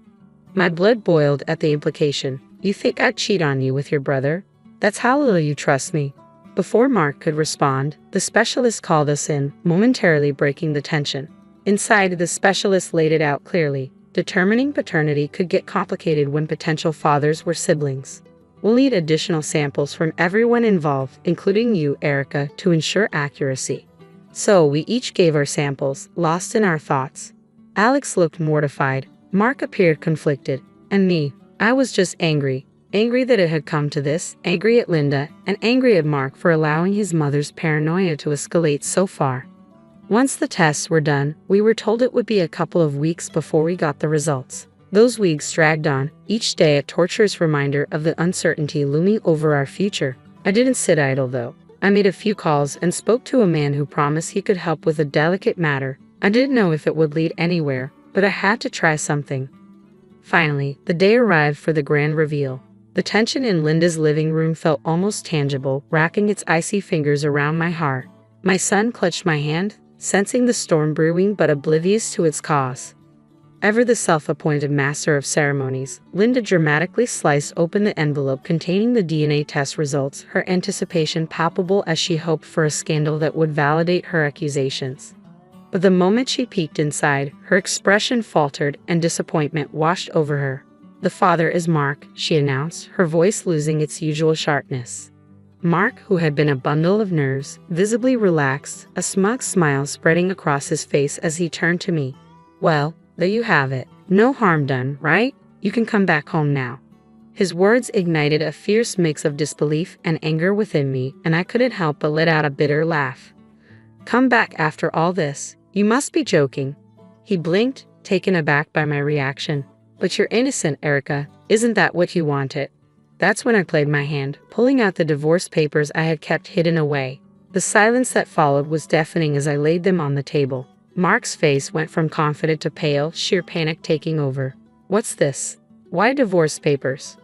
I replied, the words tasting like freedom, and then I produced the photos, undeniable proof of Mark's infidelity captured in vivid detail by the private detective I had secretly hired. Watching him transform from confident to broken was almost pitiful. He started to babble apologies, his earlier bravado crumbling away. "I'm sorry. I didn't mean for any of this to happen. Please, let's talk about this." "Talk?" I scoffed, my voice cold. "You dragged my name through the mud and let your mother accuse me of the worst. All the while, you were the one cheating. There's nothing to talk about." Linda, who had been relishing the drama, now tried to intervene, her earlier eagerness replaced by desperation. "Now, dear, let's all calm down. We can fix this." "Fix this?" I cut her off sharply. "Your son is a cheat, and you're no better for stirring this trouble based on lies." After I laid out the proof of Mark's betrayal for all to see, the room became a battleground of broken bonds and shattered illusions.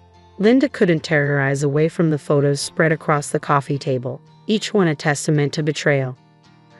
"I'm not just walking away, Mark. I will be demanding alimony and compensation for this treachery," I declared, my voice steady yet seething with anger. Mark's face drained of color, his earlier bravado evaporating into thin air. "You can't be serious," he stammered, looking from the photos to his mother, searching for some kind of refuge. Linda, ever the matriarch, attempted to regain control. "Oh please, she was never right for you. She would have cheated on you sooner or later. You're better off without her." That's when Alex, who had been simmering quietly with rage, exploded. "Enough." His voice echoed off the walls. "I'm done with all of this, with both of you." He pointed at his mother and brother. "After everything you put her through based on nothing but your twisted suspicions, I'm out." Linda turned to him, her face a mask of shock and desperation. "Alex, please don't say that. I was just trying to protect our family." "Protect?" he scoffed, his scorn palpable. "Is that what you call this? Destroying relationships and spreading lies? I can't be part of this family if this is what it stands for. I'm moving to another city and starting fresh away from all this madness." Later, as I relayed the events to my mom, her words provided a cold comfort. That's the price of Linda's folly. Her arrogance and stupidity cost her her own sons. Maybe now she'll see the harm she's caused. The fallout was immediate and absolute. Alex followed through on his promise, moving away and cutting ties. Mark was left to face the consequences of his actions, with his mother's manipulations creating a chasm too wide to bridge between them.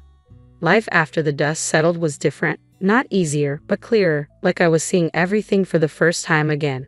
My mom and I had many long talks about it, sitting on her old comfy sofa with cups of tea that always seemed to go cold before we finished. "Mom," I started one evening, the sky outside painted with calm I didn't quite feel inside. "Do you think I made the right choice with everything? The divorce? Standing up to Linda and Mark like that?" My mom set her cup down, looking at me with those wise eyes that had seen more of life than I ever wished to. "Darling, you did what you had to do. You stood up for yourself, for your dignity. That's more important than staying in a marriage built on distrust." The biggest change, besides the obvious, was Alex's departure. He called me once just before leaving. "I can't stay here, not after everything. I need to start fresh somewhere where every corner doesn't remind me of all this." "I understand," I said. "You'll always have a friend in me, Alex. You were the only one who really saw me through this mess." He chuckled, the sound holding a shadow of our shared troubles. "You take care of yourself, all right?" After hanging up, I felt a pang of loss, not just for the relationship I thought I had with Mark, but for the family I thought I belonged to. Months passed and life found a new rhythm. My blog started gaining traction, becoming a space where I could share not just fitness and health tips, but also personal stories of resilience and starting over. It resonated with people more than I expected. As I settled into this new chapter of my life, finding solace in the routine I'd built for me and my son, my phone rang out of the blue one afternoon. The screen flashed a name I hadn't seen in a while, Linda. My initial instinct was to ignore it, let it go to voicemail, but something, maybe curiosity or a desire to finally put it all to rest, made me answer. Hello. Her voice came through shaky and laced with regret. Erica, I was wondering, could I see him? My grandson. The audacity of her request stopped me cold. I was transported back to that living room, feeling the weight of her accusations all over again. You've got some nerve, Linda, I said, my voice steady but firm. After all the hell you put us through, now you want to play grandma? You didn't even want to see him before. She started to cry, mumbling apologies between sobs, trying to explain herself. But I wasn't having any of it. Save your tears, Linda. It's too late for sorry. But please, I just want to make things right, she pleaded, desperation creeping into her voice. I sighed, a deep, weary sigh. You should have thought of that before you made your bed. Now you get to lie in it alone. Without waiting for her response, I hung up. The finality of the click echoed through me. It was harsh, but necessary.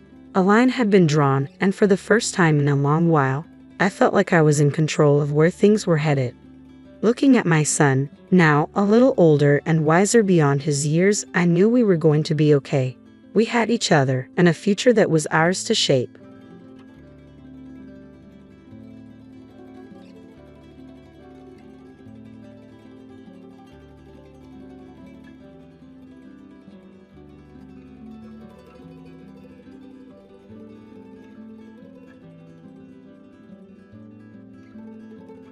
Hi, I'm Emily, and I just turned 29. Years ago, I made the mistake of marrying a man with lots of problems, thinking love would fix everything. I believed I could show him how valuable he was, but I was wrong. Love is strong, but it can't make someone love themselves. I'll call my ex Joseph. He was obsessed with making his parents happy. It wasn't just a normal desire to please them. It was an overwhelming need for their approval that influenced everything he did. Joseph's parents, who I'll call Mr. and Mrs. Ellis, didn't really care about his life, which made him desperate for their attention. It was sad to watch, and I quickly realized I couldn't fill the emotional void left by his parents. To make things worse, Joseph had a terrible habit of spending our savings on things his parents wanted. He bought them extravagant gifts, vacations, and other unnecessary stuff. Our money seemed to flow directly to Mr. and Mrs. Ellis, and their lack of appreciation made it even more frustrating for me. This reckless spending was a constant source of arguments between us. It felt like I was competing with his parents for his attention, which drained our marriage. Despite all the problems and constant arguments, I still cared about Joseph. I hoped he could free himself from his parents' unrealistic expectations and find happiness within himself. But it became clear that my love wasn't enough to help him escape their negative influence. Things took an even sharper turn one day. Joseph came to me looking serious and said he had something important to tell me. After all the ups and downs we've been through, I prepared myself for the worst, not knowing the bombshell he was about to drop. As he started talking, I had a gut feeling this would lead to our biggest argument yet. "Emily, there's something important I need to talk about," he said seriously. "What's going on?" I asked, already bracing myself for bad news. "It's about my parents. They're retiring soon, and I want to surprise them with a luxury vacation." "It's going to cost a lot," he said, looking both excited and nervous. "That sounds nice as long as the money comes from your own savings. I really don't want to use our joint savings again," I said, hoping to avoid another fight about money. "I don't have enough to pay for it myself. I was hoping we could use some of our savings," Joseph admitted, looking hopeful but worried. "Joseph, if it's more than we can afford, maybe we should rethink this expense," I suggested gently, trying to bring him back to reality. But he got upset. "You just don't understand, Emily. I love my parents and wanted to do something special for them. Love isn't about counting every penny. It's about grand gestures," he argued passionately.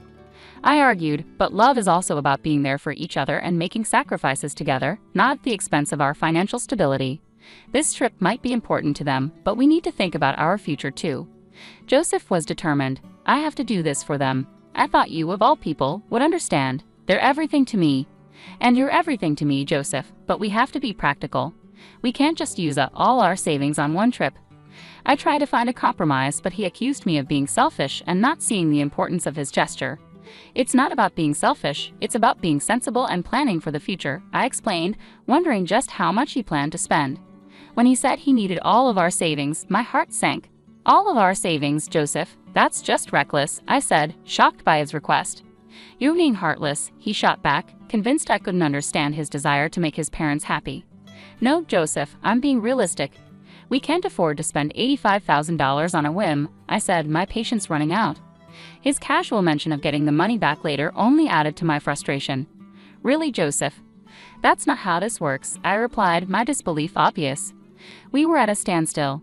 Our views on love, responsibility, and money were completely different. The argument got louder and more intense. Suddenly, things were being thrown and breaking as if to emphasize our anger. In the midst of this chaos, Joseph declared that if I couldn't support him, he wanted a divorce. He probably expected me to panic and try to save our marriage. But I didn't. Instead, I gathered all my calm and resolve and simply said, "Okay, Joseph, if that's truly what you want." The shock on his face was clear. He had expected tears and begging, but what he got was my firm stance. I was done indulging his fantasies. If he wanted to waste his future chasing unrealistic dreams, he could do it without me. I didn't hold back. I told him everything. I made it clear that his endless quest for his parents' approval was pointless, like trying to stay dry in a storm with just an umbrella. He tried to argue, but I stopped him with a simple raise of my hand. I declared that I was done fighting for a love trapped by unrealistic expectations and a constant need for validation. Go ahead, spend all your money trying to win over people who barely notice you, I told him, firm in my decision to end the cycle of disappointments and broken promises.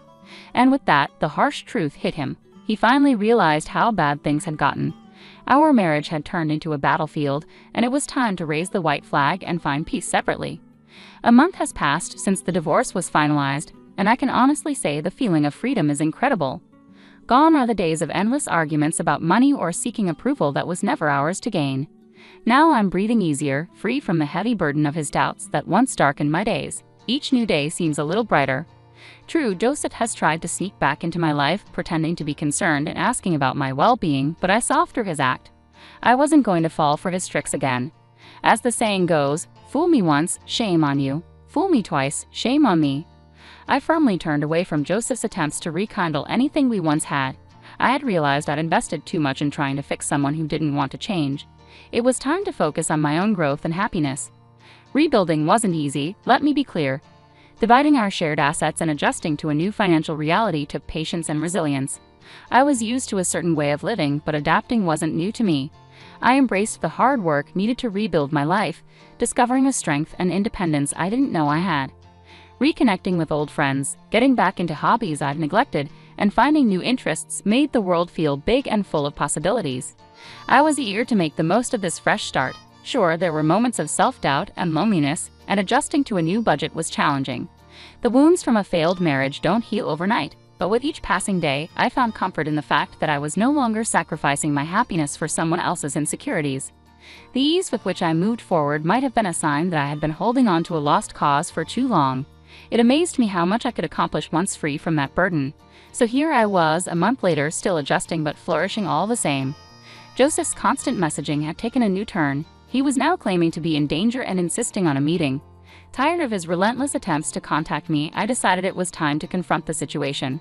In the middle of his ongoing messages, I called him. "Joseph, we've been through this. We're divorced. It's time for us to move on," I said firmly. "Emily, please. I just need a moment to explain. I'm in serious trouble, and you're the only one I can turn to for help," he begged. Maybe it was the long absence of his voice, or perhaps he truly sounded scared, but against my better judgment, I agreed to meet. "Fine, but we're not meeting at my place. Let's go to that cafe we used to go to. No tricks, understood," I said. "Thank you, Emily. I promise I just need someone to listen." "You're the only one who understands me," he replied, sounding relieved. "I know what you're thinking. Emily, why would you agree to meet Joseph after everything?"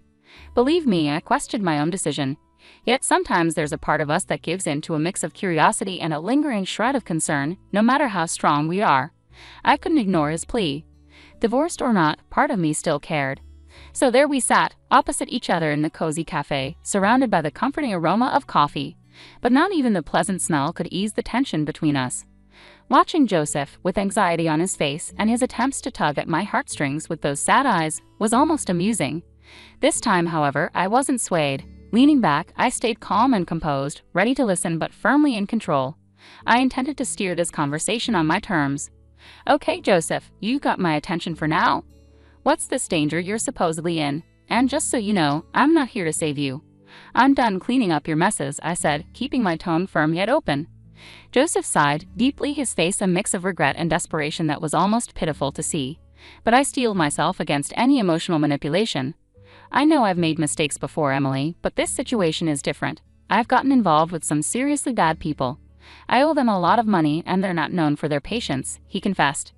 I raised an eyebrow, skeptical of his dramatic story. "Really, Joseph? Dangerous people? Are we revisiting the tale of your imaginary friends who seem to attract trouble?" I couldn't hide my disbelief. Joseph's expression shifted to one of hurt and frustration, evidently hoping for a more sympathetic ear. "No, Emily, this isn't made up. I'm in deep trouble, and coming to you was my last resort," he insisted, his voice laced with desperation. "So let me guess, you spiraled after our divorce and now you're in debt? Was it that trip you mentioned?" I couldn't keep my voice down, drawing curious glances from other cafe patrons. I shot them an apologetic look, trying to regain my composure. "Look, I got caught up in something foolish, I admit, but now I'm in a mess that's bigger than I can handle alone," Joseph admitted, his gaze pleading. My frustration was close to boiling over. How could he waltz back into my life with yet another crisis? Yet, underneath the anger, I couldn't completely ignore the remaining shred of empathy for him. "How much are you in for?" I asked, bracing myself. $145,000, Joseph responded sheepishly. $145,000? Joseph, are you out of your mind? The cafe's patrons turned their heads, their stares sharp as knives. This time, I didn't bother to offer an apology for my outburst. If they were in my shoes, hearing what I was hearing, they'd likely react the same way. "Emily, please, I'm begging you. I've got nowhere else to turn. I know I've made a mess of things, but you're the one person who really believed in me," Joseph pleaded, his eyes shining with a sincerity that reminded me of the man I once loved. But those days were long gone, and my priority now was self-preservation, even if it meant walking away from him. "Don't pull at my heartstrings, Joseph. It's way too late for that. When you said you needed help, I thought you meant $12,000, not $145,000. You've completely lost it," I responded, my voice a mix of disbelief and indignation. Overwhelmed, Joseph began to cry, oblivious to the uncomfortable glances from others. "Joseph, calm down. This isn't the place for a scene. What's going to happen if you don't pay this back?" I asked, trying to grasp the full extent of his predicament. "They're threatening to harm me, Emily. I'm not joking. This is really bad," he managed between sobs. His words hung heavy in the air, leaving me torn between my lingering concern for his well-being and the need to protect myself from getting dragged back into his chaos. Seeing how serious things were for him, I softened my approach. "All right, Joseph, start from the beginning and tell me everything," I said gently. He explained how he had tried to pay for an expensive trip for his parents. He borrowed money from a friend who let him down, leaving him with a lot of debt. As he told his story, I felt a mix of frustration at his poor choices and some reluctant amusement at how things turned out. "So you borrowed money from risky people to impress your parents who haven't even noticed your efforts. Is that what happened?" I asked, trying to understand. Joseph's face dropped and tears rolled down his cheeks as he admitted the harsh truth. "Yes, ever since they went on that trip, it's like I don't matter to them," he said, sounding very sorry. Even though I was frustrated, I felt a bit of sympathy for him. It was a tough lesson for Joseph, and seeing him so regretful made me feel a bit compassionate. "You've really gotten yourself into a tough spot," I said. "Joseph, I know you don't want to hear 'I told you so,' but you did create this mess yourself. I warned you it wasn't a good idea, and now you chose to leave me over it, and here you are, struggling. You put everything into trying to make your parents happy, but all you got in return was silence. It's a hard lesson, but it's one you needed to learn," I said, feeling a mix of concern and resignation. This was a hard truth for both of us. Joseph had based his self-worth on people who couldn't appreciate his sacrifices, and I had to accept that I couldn't protect him from his own choices anymore. I hoped that facing these tough consequences would show him that I had always been on his side. But his need for parental approval was his downfall. As we sat in silence, the weight of our past, filled with broken promises and dreams, was heavy. I realized it was time to let go completely. No more second chances, no more trying to fix what was beyond repair. Joseph needed to face the results of his actions alone, and I needed to move on and find my own happiness. "I hope you find a way out of this, Joseph," I said, my voice firm with finality. "You're not going to help," Joseph asked, looking surprised. No, I'm not, I replied. Joseph, I can't help you. Why not? He asked. Because I don't have the money to bail you out, and even if I did, taking on a huge loan that I'd be paying off for years isn't an option. I can't afford to be as reckless as you've been, I explained firmly. Come on, Emily, please. I'm begging you, he said, his desperation clear. Joseph, expecting me to fix this for you, especially with how you're acting, isn't realistic, I said, my patience wearing thin. Yeah, I did expect that. You're my ex-wife, not my enemy, he replied, still holding on to hope. But it was clear our lives had gone in different directions. My focus now was on finding my own peace and happiness, separate from the chaos we once shared. And that's the problem, Joseph. You expect me to always be there to clean up your mess because that's what I used to do. I was your wife, so helping you out of trouble was something I did naturally. But I can't and shouldn't keep doing that. It's not my responsibility anymore. After everything, I don't owe you anything, especially considering how our money was wasted on your ungrateful and toxic parents. But I love them, Joseph said. But I love myself too, and loving myself means doing what's best for me, including taking care of my own well-being, I said. Joseph looked down, realizing that he wasn't going to get the help he wanted from me. Since it seems like you're out of options, here's one piece of advice. Leave. Move somewhere far away where they can't find you. If you can't do that, I'm not sure what else you expect from me. He sat there in silence, clearly frustrated by my refusal to help him this time. It's time for us to go our separate ways, Joseph. I can't keep being dragged back into your problems. We both need to find our own peace, I said, hoping he would understand. If you really cared about me, you'd help, he said, anger in his voice. Goodbye, Joseph. I'm changing my number, I said firmly as I stood up to leave. As I walked away, Joseph stayed seated, his face showing a mix of emotions. It was a tough but necessary step for me to take for my own happiness and self-respect.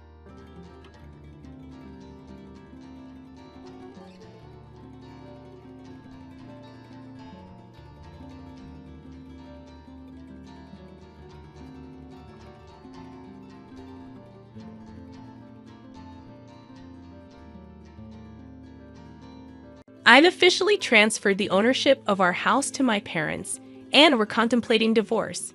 James, with a cold demeanor, pointed at me and callously insisted that I leave the house. He unleashed a stream of insults, supported by his parents' cheerful smiles, who seemed to silently endorse his actions. Nevertheless, I remained unfazed by their words, calmly accepting the decision to leave. Inside me, a well-thought-out plan accompanied the luggage I had prepared in advance. Hand in hand, I departed from the house without hesitation. They were oblivious to the gravity of the situation awaiting them. My name is Sally, just turned 50. Many years have passed since our marriage. Our children are now independent, leading lives away from us. I used to live the life of an ordinary salaried worker, but now, thanks to a friend's introduction, I spend my days as a teacher of handmade accessories, a hobby turned profession. This new job has become a turning point in my life, bringing fulfillment through interactions with my students and the joy of crafting every day. Some might have negative opinions about turning a hobby into a livelihood, but I am content. James and I met by chance at the company where I used to work. He was employed at a client company at the time, and as we started to meet often through work-related social gatherings, our relationship deepened. Eventually, we chose to marry out of love. After 3 years of marriage, our family was blessed with a healthy and energetic boy. He graduated from a well-known university and is now happily married, living a prosperous life. However, despite our son's success, the relationship between James and me became increasingly difficult to find joy in. Over the years, James underwent a transformation, displaying changes in behavior. The once gentle and considerate James became demanding, treating me like nothing more than a housemaid. His daily changing demands and preferences became a source of trouble for me. Lately, James has been easily angered, blaming me for trivial things, and instances of verbal abuse have been on the rise. I've been wanting to escape this life and start anew, but I'm tied down by an unpaid mortgage. Despite this, James quit his job without a clear reason and now spends his days lazing around the house. He hardly lifts a finger to help with daily chores, leaving me to manage everything on my own. The house we live in was recently rebuilt, and I funded it all. Managing the finances, I saved bit by bit for its reconstruction. It embodies my wishes and aspirations, a house I worked hard to build. I don't want it to fall into James's hands if I leave. Beyond the mortgage issue, this house symbolizes my dreams, with features like the spacious kitchen area reflecting my careful choices. Despite initial input from James on the house's design, I covered all the costs and wanted my wishes to be respected. Despite facing challenges, the house, with all its desired features, eventually became a reality, fulfilling our dream. I experienced a profound sense of joy about the reality of our new home. However, the cost of construction significantly surpassed our initial estimates, compelling us to take on a much larger loan than anticipated. Accepting such a substantial loan in our 50s was unexpected, but the prospect of the happiness our new home promised provided us with the energy to overcome this financial burden. On the flip side, James appeared somewhat sulky, as his opinions and wishes were not well reflected in the house design. He expressed discontent, considering it unnecessary and akin to throwing money down the drain. Ignoring his complaints and grumbles, I pressed on. Gradually, he stopped talking to me and began resorting to childish behaviors, such as scattering trash and leaving things disorganized to provoke irritation. I wondered when this situation, this life, would come to an end, pondering these thoughts every day. A few months had passed since we moved into the new house when suddenly the doorbell rang. We weren't expecting any visitors that day, leaving me curious about who it might be. As I prepared to go to the front door, James, surprisingly, got up and headed there before me, possibly aware of the visitor's identity. After a while, cheerful voices and laughter emanated from the entrance. When the door to the living room slowly opened, revealing the visitors, I saw the faces of my unexpected in-laws, Harold and Alice. Honestly, I always felt pressure in my relationship with them. When we first announced our marriage, they treated me coldly, criticized me for my lower social status, and maintained an awkward attitude even on our wedding day. Their interference continued post-marriage, and each time I interacted with them, I wondered how to handle the situation. Despite thinking there had been some change or settling down due to lack of contact, their sudden visit surprised me. Greeting them politely, I felt a slight tension, but they passed by me without a word, intentionally ignoring my presence and bumping into my shoulder. They marveled at the house, expressing envy at the spacious and user-friendly kitchen. James proudly showcased the house to his in-laws, and upon their return, the expressions on their faces seemed satisfied. However, James' expression turned stern, and he suddenly raised his voice in anger towards me, instructing me to hurry up and prepare tea and snacks. Overwhelmed by his words, I hastily prepared tea and served snacks, but his parents seemed dissatisfied, commenting on the hospitality. Despite my efforts, Harold expressed dissatisfaction, and as they quickly finished the snacks and tea, he commented appreciatively on the house's interior. James, with a broad smile, invited his parents to live together in the house, almost ignoring my presence. They listened to James's words and left, leaving me watching their retreating figures. I felt a significant gap between James and me, witnessing him chatting and laughing joyfully with his parents, something I hadn't seen in a long time. Subsequently, in response to James' invitation, his parents began visiting our house more frequently. Initially, it was a few times a month, but it gradually increased to several times a week, eventually becoming almost daily. However, their criticisms towards me never ceased, and James showed no signs of curbing them. James' attitude of blaming me, coupled with his parents' intensified disapproval, became more pronounced. His complaints about me not listening and causing our son suffering were relentless. Despite facing daily difficulties, I found myself unable to voice the frustration in my heart. All I could do was offer words of apology. The in-laws' visits increased beyond anticipation, and they started visiting even more frequently during my absence. They would come along with James, leaving clear evidence of their activities at home: scattered beer cans, empty bottles, and traces of spilled alcohol that seeped into our new rug. Despite my protests, The new house began to smell of alcohol and felt dirty. I couldn't understand why, despite not contributing to the household, James was quick to complain. His involvement in gambling added another layer of worry, as remnants of used betting slips surfaced regularly. Explaining the risks of gambling and its impact on our finances seemed futile. The losses were a significant blow, especially since the money used for gambling was hard-earned through my tireless work. Nearly a month into the frequent visits from the in-laws, they targeted the times when I was out. One day, returning home early, I found them leisurely spending time in our house. Surprised, I confronted them, but their snarky words and indifferent attitude made it clear that they considered my presence bothersome. Frustrated and stressed by the insolent attitudes of James and his parents, I realized I had reached my limit. Instead of succumbing to emotions, I decided it was time to devise a plan to address the situation.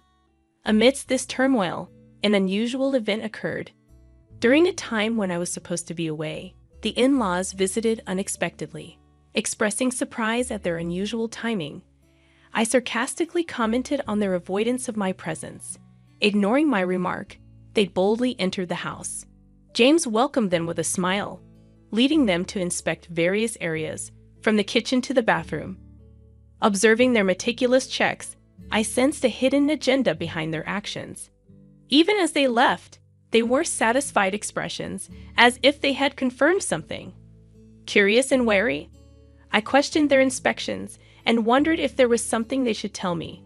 I had cautioned James not to worry, emphasizing that it was none of his business. His behavior, however, hinted at concealing something from me.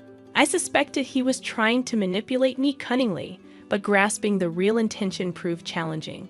Observing the situation became my only option.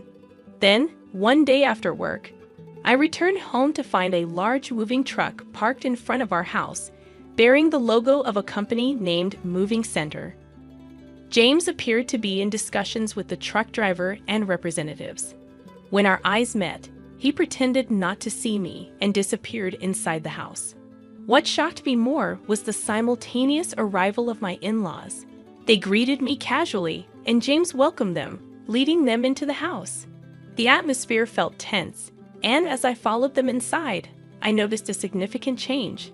The familiar furniture and belongings I knew had vanished, replaced by my in-laws' dated furniture, arranged as if this were their home. As I sat down on the sofa, they surrounded me with smirky smiles, conveying a sense of smugness. Their behavior indicated a pre-planned action, and though anxious, I decided to quietly wait and see what would unfold. The somewhat hurried gazes of my in-laws added to the atmosphere. They declared that there was something they needed to tell me, hinting at a hidden agenda. Bracing myself, I responded with feigned calmness, and James sighed deeply before admitting that he had sold the house to his parents. He proposed getting a divorce, and my in-laws nodded in agreement. Their smirky smiles suggested they were trying to toy with me. Despite the revelation, I remained unfazed, having anticipated their plan. I promptly signed the divorce papers, placed my wedding ring on the table, and declared my intention to leave the house. I had suspicions about the unnatural behaviors of James and my in-laws, especially since their frequent visits when I wasn't home. To confirm my suspicions, I installed surveillance cameras around the house, synced with my smartphone. On the first day, I observed their daily conversations. However, one day, I stumbled upon footage where James and his parents joyfully discussed selling the house. Shocked by this revelation, I decided to plan my next steps, searching for a new residence based on the information obtained from the surveillance cameras. I took the initiative to transfer the home loan from my name to James's. If they planned to remove me from our home, I believed they should take over the mortgage payments and responsibilities. The monthly mortgage, amounting to $1,900, was paid from my hard-earned salary. Doubting that James and his parents could afford this, I resolved not to provide any financial assistance. Free from the troublesome relationship, I moved to my new, well-arranged home with new furniture, ready to embark on a new chapter in my life. On my day off, I relished the prospect of thorough rest, sleeping in past noon. As I was about to doze off again, the doorbell abruptly rang. To my surprise, James and his in-laws stood at my doorstep, uninvited. I questioned their presence, and without answering, they intruded into my house, spreading out a document in front of me. They accused me of changing the name on the house loan without permission. Expressing disbelief at their sudden appearance, I learned that right after leaving the house, they received documents about the loan name change. James and his parents were shocked, claiming they were currently unemployed and couldn't afford the high monthly loan. In a furious outburst, James declared they wouldn't pay that amount. Attempting to enlighten them on the consequences of defaulting, I explained how interest and late fees could significantly increase the final payment. James initially seemed skeptical, but after searching for information online, his expression turned to one of shock and distress. I recommended looking for new employment for a fresh start. Their faces grew even paler as they realized the seriousness of the situation. They admitted to having no savings or assets, with James burdened by substantial gambling debts and no stable income. Frustrated, they pleaded for understanding and assistance, emphasizing the years they spent together. Unmoved by their pleas, I shut the door to escape their attempts to mend the relationship. Frustrated, they reported me to the police, leading to their removal from my property. Eventually, due to financial constraints, they relocated to a more affordable apartment on the outskirts of town. James secured a part-time job, supporting his family with that income. Meanwhile, my life remained unchanged, and I focused on my job. In my free time, I started a blog on handmade crafts, gaining attention and doubling my monthly income. Requests for me to serve as an instructor for workshops and courses increased. I had no thoughts of remarrying and planned to navigate life independently. Discovering an old household account book from the early days of my marriage brought back memories of our financial struggles. With a sense of resolve, I decided to build a new happiness on my own, placing the account book back on the shelf.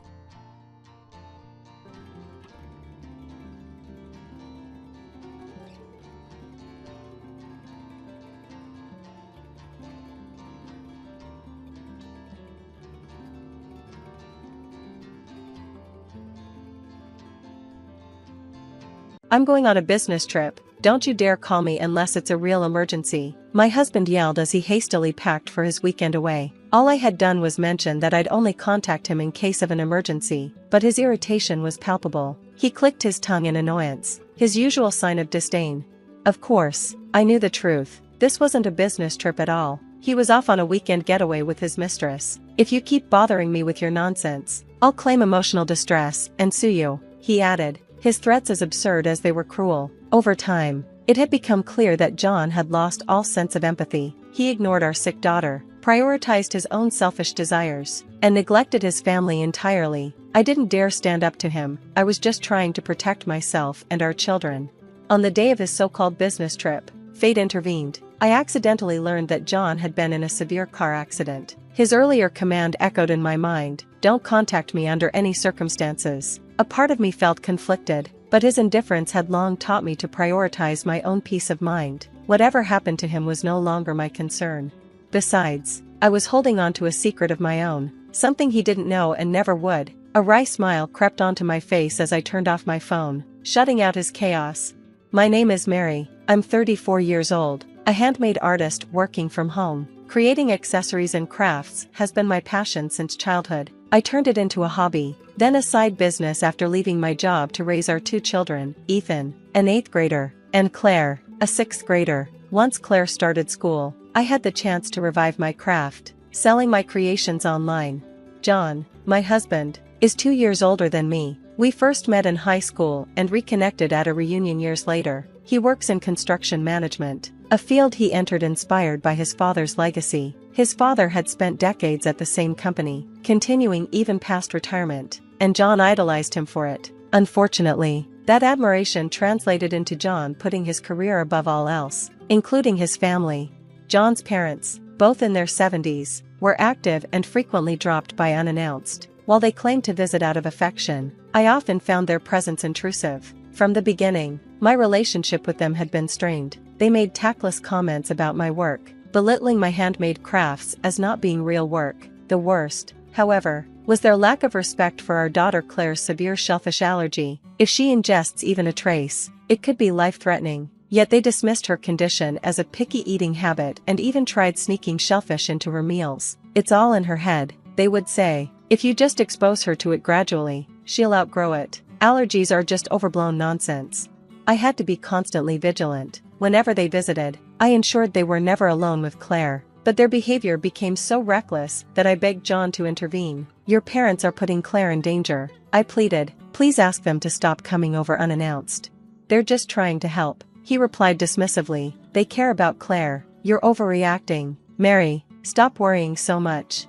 John always sided with his parents, leaving me to shoulder the household responsibilities alone. He was exhausted from work, and I became his emotional punching bag. The only person who truly understood my plight was Ethan. Though he didn't have allergies himself, he adored Claire and went out of his way to help, checking food labels and standing up to his grandparents. One day, after John left for work, I received a midday call. Can you clean my parents' house today? Mom's at her exercise class, and they need it done before she gets back. The kids are at school, and you're at home doing nothing, so it's no big deal, he said casually. I have work too, John, I reminded him. Don't act high and mighty about your little hobby, just do it. He hung up without waiting for my response, once again dismissing my time and effort as inconsequential. Resigned, I went to his parents' house. As I entered, the phone rang. Assuming it was a sales call, I answered. To my surprise, it was someone from John's company. His father had left critical documents at home, and they needed them urgently. They'd been trying to reach John's mother, but there was no response. I grabbed the documents from the table and decided to deliver them to the office. Why do I always get dragged into these things? I thought, exhausted by the constant demands. Even though it was just a short drive, the weight of it felt overwhelming. When I arrived at the company, I was greeted by one of John's coworkers, the same person who had called earlier. I recognized him from our wedding and the occasional times I had picked John up from work events. Thank you, Mrs. Brown, he said sincerely. I didn't want to risk offending Mr. Brown's pride by calling him directly, so I tried his parents' house instead. I'm glad you were there to help. His words seemed genuine, and he asked me to keep the matter a secret from John's father. As I turned to leave, he said something that stopped me in my tracks. By the way, how's your daughter doing? John mentioned her allergy. He said he's been taking days off to care for her. I froze. My mind raced as I tried to process what he had just said. John hadn't taken a single day off for Claire. He had gone to work as usual. Thinking it was a misunderstanding, I pressed for details. It turned out John had been telling his coworkers that he was taking time off to care for our daughter. My head spun as I drove home, trying to make sense of it all. When I arrived, the kids were already asleep. Hoping to calm my nerves, I switched on the TV, but I couldn't focus. Late that night, John finally came home, his usual irritated demeanor in full force. You didn't clean my parents' house today, he snapped. Mom called to complain. I had completely forgotten about returning to his parents' house after visiting his office. I went to their house, but then I had to take something to your father's office, I explained. John's eyebrow twitched, and he scratched his head, a nervous habit of his. His reaction only made me more suspicious. Who told you to go to the company? He asked, his tone unusually sharp. I could see the worry in his eyes, but I decided to play dumb. No one. I just dropped off the documents and left. I forgot about the cleaning after that. John sighed, his tension visibly easing. Whatever, just apologize to Mom tomorrow. I'm tired and going to bed. As he walked away, I couldn't shake the feeling that he was hiding something. That night, as I lay awake, I pieced together the clues, the lie about taking time off, his constant absences, and his overreactions. It all pointed to one thing. John was cheating on me. And if he was using Claire's allergy as an excuse to cover for his infidelity, I couldn't forgive him. Claire had already endured so much, teasing at school, being excluded from social activities, and constantly having to explain her condition. Ethan and I worked hard to support her, both emotionally and physically. Meanwhile, John dismissed her struggles as trivial while exploiting them for his own selfish purposes. I was consumed with anger and frustration, unable to sleep that night. By morning, I had made a decision. I hired a private investigator to uncover the truth. It hurt to spend the money I had painstakingly earned from my online business, but I needed to know.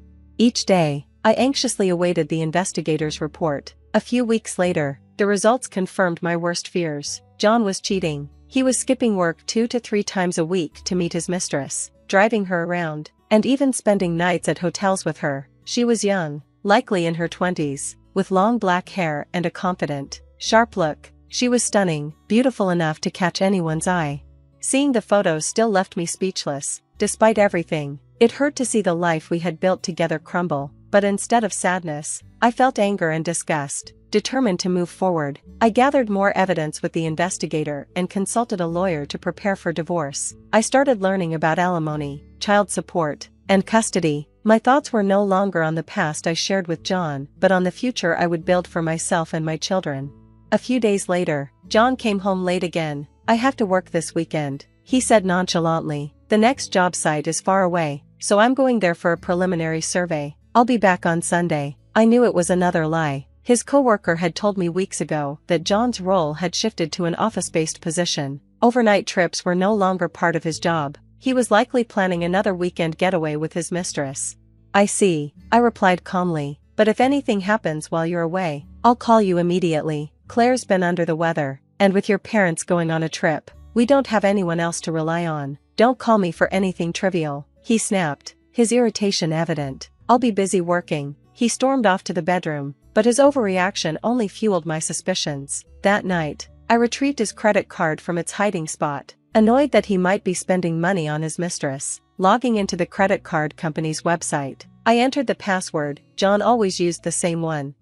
Logging into John's credit card account was surprisingly easy. As I scanned the charges, one stood out: a transaction at a luxury inn located in a secluded mountain area accessible only by car. My heart sank. I looked up the inn online, and it was exactly the kind of place John would try to pass off as a gift for his parents. But I knew better. His parents were vacationing at a seaside hotel, not a mountain retreat. John was clearly planning a getaway with his mistress, so eager to enjoy the trip that he had lashed out at me earlier to ensure nothing disrupted his plans. Disgusted by his behavior, I decided to take the next step toward freedom. I opened an apartment rental website and scheduled viewings for the weekend. By the time Saturday morning came, John was gone, leaving with an overnight bag and barely saying a word. Claire watched him leave from the breakfast table, and Ethan, still recovering from a cold, lounged on the couch. After tidying up, I got ready to leave. "I'll be back later. Take care of each other, okay?" I said. "Where are you going, Mom?" Claire asked. "I'll tell you later," I replied, keeping my tone light. "Ethan, keep an eye on Claire." "Got it," he mumbled. I planned to tell them about the divorce after securing a new place for us. John's bond with the kids was weak at best. Ethan resented his father's dismissive attitude toward Claire's allergy, so I doubted they would be shocked by the news. With John's parents also out of town, it felt like the perfect opportunity to take action. I spent all of Saturday viewing apartments and, by evening, finally found one that met all my needs. It was too late to sign the contract, so I planned to return the next day. As I drove home, I wondered if John was enjoying his romantic getaway. The thought enraged me, but I reassured myself that I was making progress. The next morning, I left the kids at home again and went to finalize the apartment lease. The process went smoothly, and I signed the contract, paying the necessary fees. It felt like I'd been hemorrhaging money lately, on the investigator, the lawyer, and now this apartment, but I told myself it was an investment in a better future. Just as I was leaving the real estate office, my phone rang. It was Ethan. "What's wrong, Ethan?" I asked, hearing panic in his voice. "Mom, it's Claire. She collapsed. We're on the way to the hospital in an ambulance." I could hear the wail of sirens in the background. My hands trembled as I clutched the phone. Ethan passed it to a paramedic, who explained that Claire was in anaphylactic shock. My mind reeled. How had this happened? I had been so careful with her meals, ensuring there were no allergens. Shaken, I rushed to my car. My hands were trembling so much that I struggled to start the engine. Realizing I needed help, I reluctantly called John. If he was checking out of the inn by now, he should have been reachable, but no matter how many times I tried, he didn't pick up. My frustration surged, but it also grounded me. Taking a deep breath, I drove straight to the hospital. When I arrived, Ethan was waiting outside the examination room. "Is Claire okay?" I asked, my voice quivering. The doctor approached, his expression calm. "Mrs. Brown, your daughter is stable now. Her blood pressure dropped significantly, but we managed to stabilize her. She's resting peacefully." A wave of relief washed over me, and tears welled in my eyes. "Thank you," I whispered, overcome by the close call. "Your son acted quickly by calling for an ambulance," the doctor added. "He's a remarkable young man." Ethan looked down, avoiding my gaze, but I couldn't have been prouder. As the doctor explained Claire's condition and the need for hospitalization, I left briefly to retrieve her insurance card. While sorting through the documents at home, I noticed John's card was still there. If he was on an overnight trip, shouldn't he have taken it? I didn't have time to dwell on it. After grabbing the card, I rushed back to the hospital, confirmed Claire's stable condition, and began the admission paperwork. As I filled out the forms, Ethan nudged my arm and pointed to the TV in the hospital lobby. "Mom, look at that," he said. On the screen was breaking news about a single-car accident on a mountain road. The footage showed a vehicle that had crashed through a guardrail, its front mangled, but the rear, where the license plate was visible, relatively intact. Ethan and I recognized the car immediately. It was John's. The report mentioned that the two passengers had been taken to the hospital with non-life-threatening injuries. My stomach turned at the confirmation that he had been with another woman. Ethan didn't say anything further, but I wondered if he had already guessed I was planning to divorce his father. The shame of letting things spiral to this point weighed on me.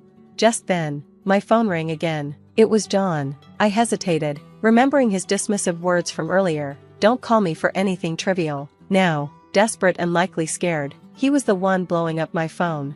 The irony was unbearable. After letting the call ring out, I silenced the phone. This isn't trivial, but it's not my problem anymore, I thought.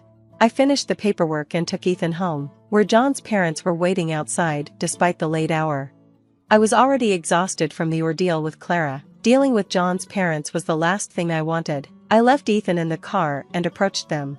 "Mary, where have you been? This is an emergency. We've been trying to reach you," John's mother snapped. I had my phone off. I replied curtly. "John's been in a car accident. He needed surgery and will be in the hospital for 2 weeks. He called us when you didn't answer," she continued, her voice rising with accusation. "Oh, is that so?" I said, feigning indifference. "That's all you have to say? How can you be so calm when your husband is in such a serious condition? Do you even care about him?" Their words ignited a simmering anger that I had been holding back for far too long. This was it. I was done. "Clara was rushed to the hospital today in an ambulance," I began, my voice trembling but steady with resolve. "She had a severe allergic reaction, and her life was at risk. I know you've heard this before, so don't pretend you don't know what I'm talking about." I pulled the evidence from my bag, the rice crackers that had nearly cost Clara her life, and held them out. Their expressions changed immediately, a clear sign of guilt. They scratched their heads nervously, a habit they shared with John whenever they were caught off guard. "Ethan told me you came to our house today, claiming you were bringing back souvenirs from your trip. He said you showed him the usual rice crackers that Clara eats, but after Ethan left, Clara had a severe reaction in the living room." I gestured to the crackers. "These aren't the usual kind. They're a limited edition flavor containing shrimp, but the box doesn't indicate that. Did you give Clara the shrimp crackers and then hide the evidence?" John's mother stammered. "We thought it would be fine. It's just in her head." I cut her off. "I spoke to a lawyer. Intentionally giving someone an allergen when you know they're allergic could be considered assault." "That's ridiculous. We were just thinking of you when we bought them."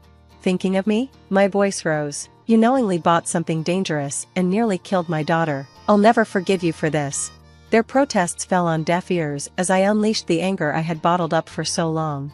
"We came to tell you about John's accident, not argue," John's father interrupted, desperate to change the subject. "I don't care about his accident," I said coldly. "He was on a trip with his mistress." I handed them the evidence I had gathered from the private investigator. Their stunned silence confirmed they had no defense. "I'm filing for divorce and suing all of you for damages," I concluded. At that moment, a police car pulled up. I had asked Ethan to call the authorities on our way home. The officers approached John's parents, requesting them to come in for questioning regarding potential assault charges. 2 weeks later, I received a call from the hospital where John was staying. The staff informed me that John had been demanding I visit. Reluctantly, I went, knowing it was the last loose end to tie up. "You useless wife, you've ignored all my calls," John barked the moment I entered his room. "I didn't answer because you told me not to call you for anything trivial. I figured you were busy," I said with a mocking smile. "You took my credit card and insurance card, didn't you? Go to the front desk and pay my bill." "I didn't bring your card. Maybe ask your parents for help." They're in jail because of you." The absurdity of his complaints made me laugh. "I've already consulted a lawyer. You'll be hearing from them soon." Oh, and Ethan and Clara fully support the divorce. John's protests were cut short by the arrival of his mistress, Jessica, confident and unapologetic. She announced, "John, I'll pay everything, alimony, child support, the hospital bills, if you divorce her and marry me." John, greedy and desperate, agreed, but before the ink could dry on their twisted arrangement, Jessica revealed her true identity, the granddaughter of a powerful crime boss.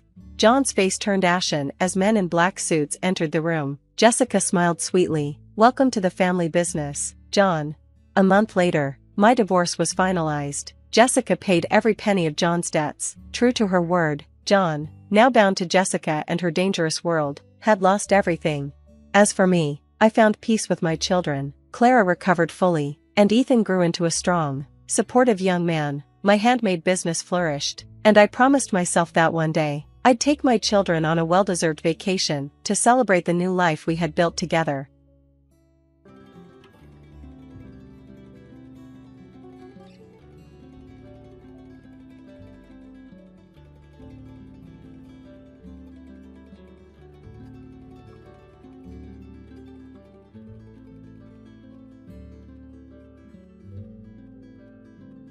Hi, I'm Emily Parker, and this is the story of how my perfect sister's dream wedding turned into a nightmare. Not because I wanted revenge, but because sometimes the truth refuses to stay buried. I was adopted by the Parkers when I was 6 months old. My parents, especially my dad, James Parker, always made sure I never felt different from my biological sister Kate, who was born 2 years after they adopted me. At least that's what I thought for 28 years. Dad's company, Parker Innovation Labs, was his pride and joy, a small research and development firm that created custom solutions for manufacturing companies. I grew up watching him pour his heart into it, spending late nights in his home office reviewing projects and proposals. While Kate excelled in dance recitals and beauty pageants, I inherited Dad's passion for innovation. I spent my summers interning at the company, learning every aspect of the business. After getting my engineering degree, I joined full-time as a project manager. That was 8 years ago. Since then, I'd worked my way up to Chief Innovation Officer, helping transform our small family business into an industry leader worth over $100 million.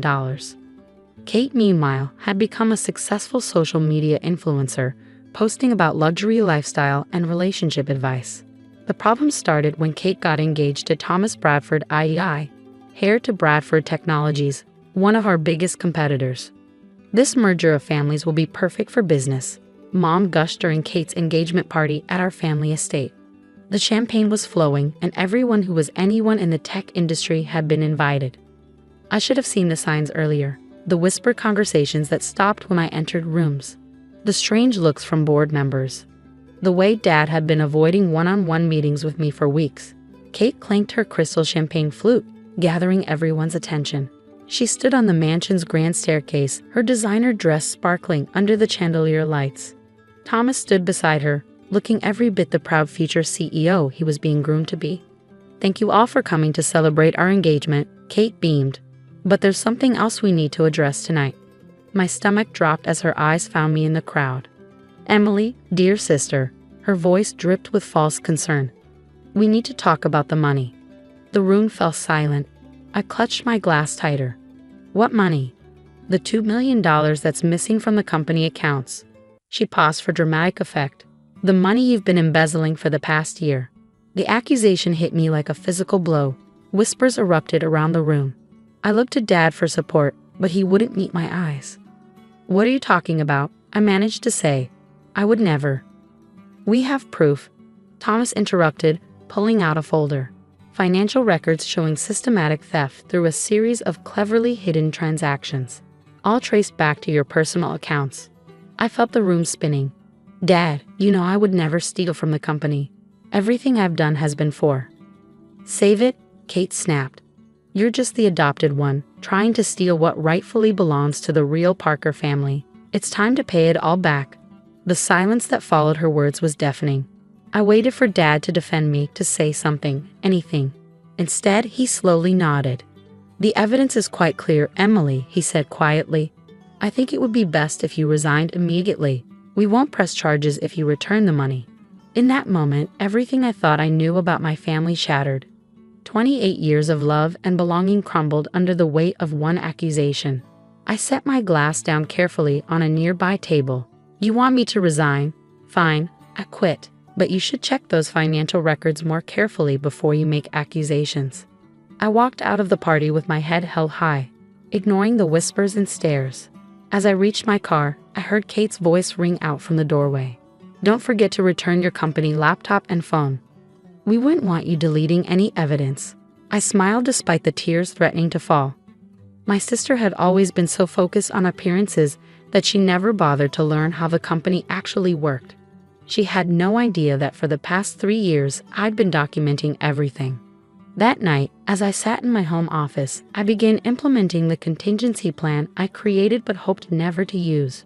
Years of watching other family businesses implode had taught me to always be prepared for betrayal. I pulled out my personal laptop and accessed a secure server that Kate and Thomas didn't know existed. Every email, every transaction, every piece of evidence showing who had really been stealing from the company. It was all there, waiting to be revealed. Kate's wedding was in a week. She planned an extravagant ceremony at the city's most exclusive venue, with over 500 guests, including every major player in the tech industry. She'd spent months ensuring it would be the social event of the year. Little did she know, I had my own plans for her special day. Sometimes the best revenge isn't about destroying someone's future. It's about revealing the truth about their past. As I prepared for bed that night, my phone buzzed with a text from Kate. "Don't even think about coming to the wedding. Security has your photo." I replied with a simple smiley face emoji. She had no idea that I didn't need an invitation to crash her perfect day. After all, I designed the venue's security system myself. The next 7 days would change everything. But first, I had some calls to make. The morning of Kate's wedding dawned bright and clear. While she was probably getting her hair and makeup done at the Peninsula Hotel's presidential suite, I was in my home office making final preparations. The last week had been busy. I'd reached out to key industry contacts, set up meetings with the SEC, and gathered irrefutable evidence of what had really been happening at Parker Innovation Labs. But my most important call had been to someone Kate had completely forgotten about: our company's original programmer, old Joe. Joe had worked for Dad since the beginning, creating our core software systems. Kate and Thomas thought he retired 6 months ago.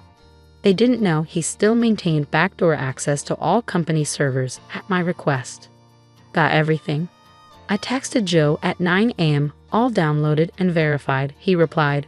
"They never changed the master passwords. Amateurs." I smiled, thinking of Kate's face when she realized her clever financial tricks weren't so clever after all. The money she accused me of stealing, every penny could be traced back to offshore accounts belonging to her fiance's family. At precisely 2 p.m., I parked my car 2 blocks from the St. Regis Hotel. The wedding was scheduled for 4 p.m. in the Grand Ballroom. Security was tight. Kate had made sure of that. But she'd forgotten one crucial detail. I'd installed the hotel's entire security infrastructure 3 years ago through Parker Innovation Labs. I walked through the service entrance, nodding to the kitchen staff who recognized me from the system installation. My fingerprints still worked on the biometric locks, another oversight. I made my way to the control room, where my old friend Marcus was working security. "Emily?" He looked surprised. "They said you were banned." I handed him a USB drive. "Marcus, remember when I saved your job last year after that breach? I need a favor." 20 minutes later, I was settled in the ballroom's upper control booth. Below, guests were arriving, the who's who of the tech industry, all dressed in their finest. Mom was greeting people, wearing an expensive new dress. Dad stood with Thomas's parents, probably discussing the merger they'd announced yesterday. The merger that would save Bradford Technologies from bankruptcy, using Parker Innovation Labs' money. My money. The money Kate accused me of stealing. At 3:55 p.m., Kate made her entrance for photos. She looked stunning in her designer gown, beaming as cameras flashed. Thomas waited at the altar, looking every bit the proud groom. I waited until the ceremony began, until the minister asked if anyone had any objections. That's when I activated Joe's program. The ballroom's lights dimmed. The massive screens meant for wedding photos came to life. and there, in high definition, began playing a presentation I titled The Truth About the Parker Family Fortune. Financial records, emails, secret meetings, every corrupt dealing, every stolen dollar, every lie, displayed for all to see. Kate's face went from confusion to horror as she watched proof of her fiance's embezzlement scheme unfold on screen. "Turn it off," Thomas shouted, but the hotel's systems weren't responding to anyone but me. Then came the recording, a conversation between Kate and Thomas from 3 months ago. "Once we frame Emily for the missing money, Dad will have to give me control of the company." Kate's voice filled the ballroom. "The adopted brat never deserved it anyway. And once we merge the companies," Thomas replied, "we can sell off Parker's assets to cover Bradford's debts. Your father will never know what hit him." The screen switched to security footage of them doctoring financial records in Thomas's office, carefully cracking the trail that would lead to me. The ballroom erupted in chaos. I emerged from the control booth, walking calmly down the main aisle. Kate stood frozen in her white dress, mascara running down her cheeks. "Security," she screamed when she saw me. "They work for me," I said quietly, "or rather, they work for Parker Innovation Lab's security division, which I built from the ground up." Dad stepped forward, his face ashen. "Emily, Save it," I cut him off. "Check your email. You'll find copies of everything you just saw, plus documentation of every innovation and client relationship I brought to the company. My resignation terms are attached. You have 1 hour to accept them." "You're bluffing," Thomas snarled. "You've got nothing." I smiled. "The SEC disagrees. They're very interested in Bradford Technologies' creative accounting, as are your shareholders." I nodded towards several pale-faced board members in the crowd. "Oh, and Kate, you were right about one thing. I'm not a real Parker. I'm better. I built that company into what it is today, while you were busy taking selfies and plotting theft." Mom tried to approach me, but I held up my hand. "My terms are simple. I take 51% ownership of Parker Innovation Labs, effective immediately. Kate and Thomas are banned from any involvement in the company. And Dad, you can keep your position as figurehead CEO, but your voting rights go to me. And if we refuse," Kate's voice shook, "then I release everything to the media. Parker Innovation Labs might survive the scandal. Bradford Technologies won't." I turned to the shocked guests. "I suggest you all go home. I don't think there's going to be a wedding today." The next few hours were a blur of lawyers, documents, and tears. By midnight, I owned controlling interest in the company I'd helped build. Bradford Technologies stock was in freefall, and Kate's perfect wedding had become the scandal of the year. 1 week later, I sat in my new office, formerly Dad's, reviewing acquisition proposals for what remained of Bradford Technologies. A knock at the door interrupted my work. It was Dad, looking older than I'd ever seen him. "I should have believed in you," he said quietly. "Yes, you should have. Can we ever fix this?" I thought about it. Maybe. Not as father and daughter, you lost that right at the engagement party. But as business partners, we'll see. You taught me my first lesson about innovation. Sometimes you have to tear something down completely before you can build it back better. He nodded sadly and left. I turned back to my window, looking out at the city skyline. My phone buzzed. A text from Kate. "I'm sorry. I was wrong about everything." I didn't reply. Some apologies come too late. They say success is the best revenge, but I disagree. The best revenge is forcing people to face their own lies. Kate wanted a wedding that everyone would remember. Well, she got her wish, just not in the way she planned. As for me, I'm still the same person who loves innovation and building things. The only difference is now everyone knows what I'm capable of, and no one will ever call me just the adopted one again.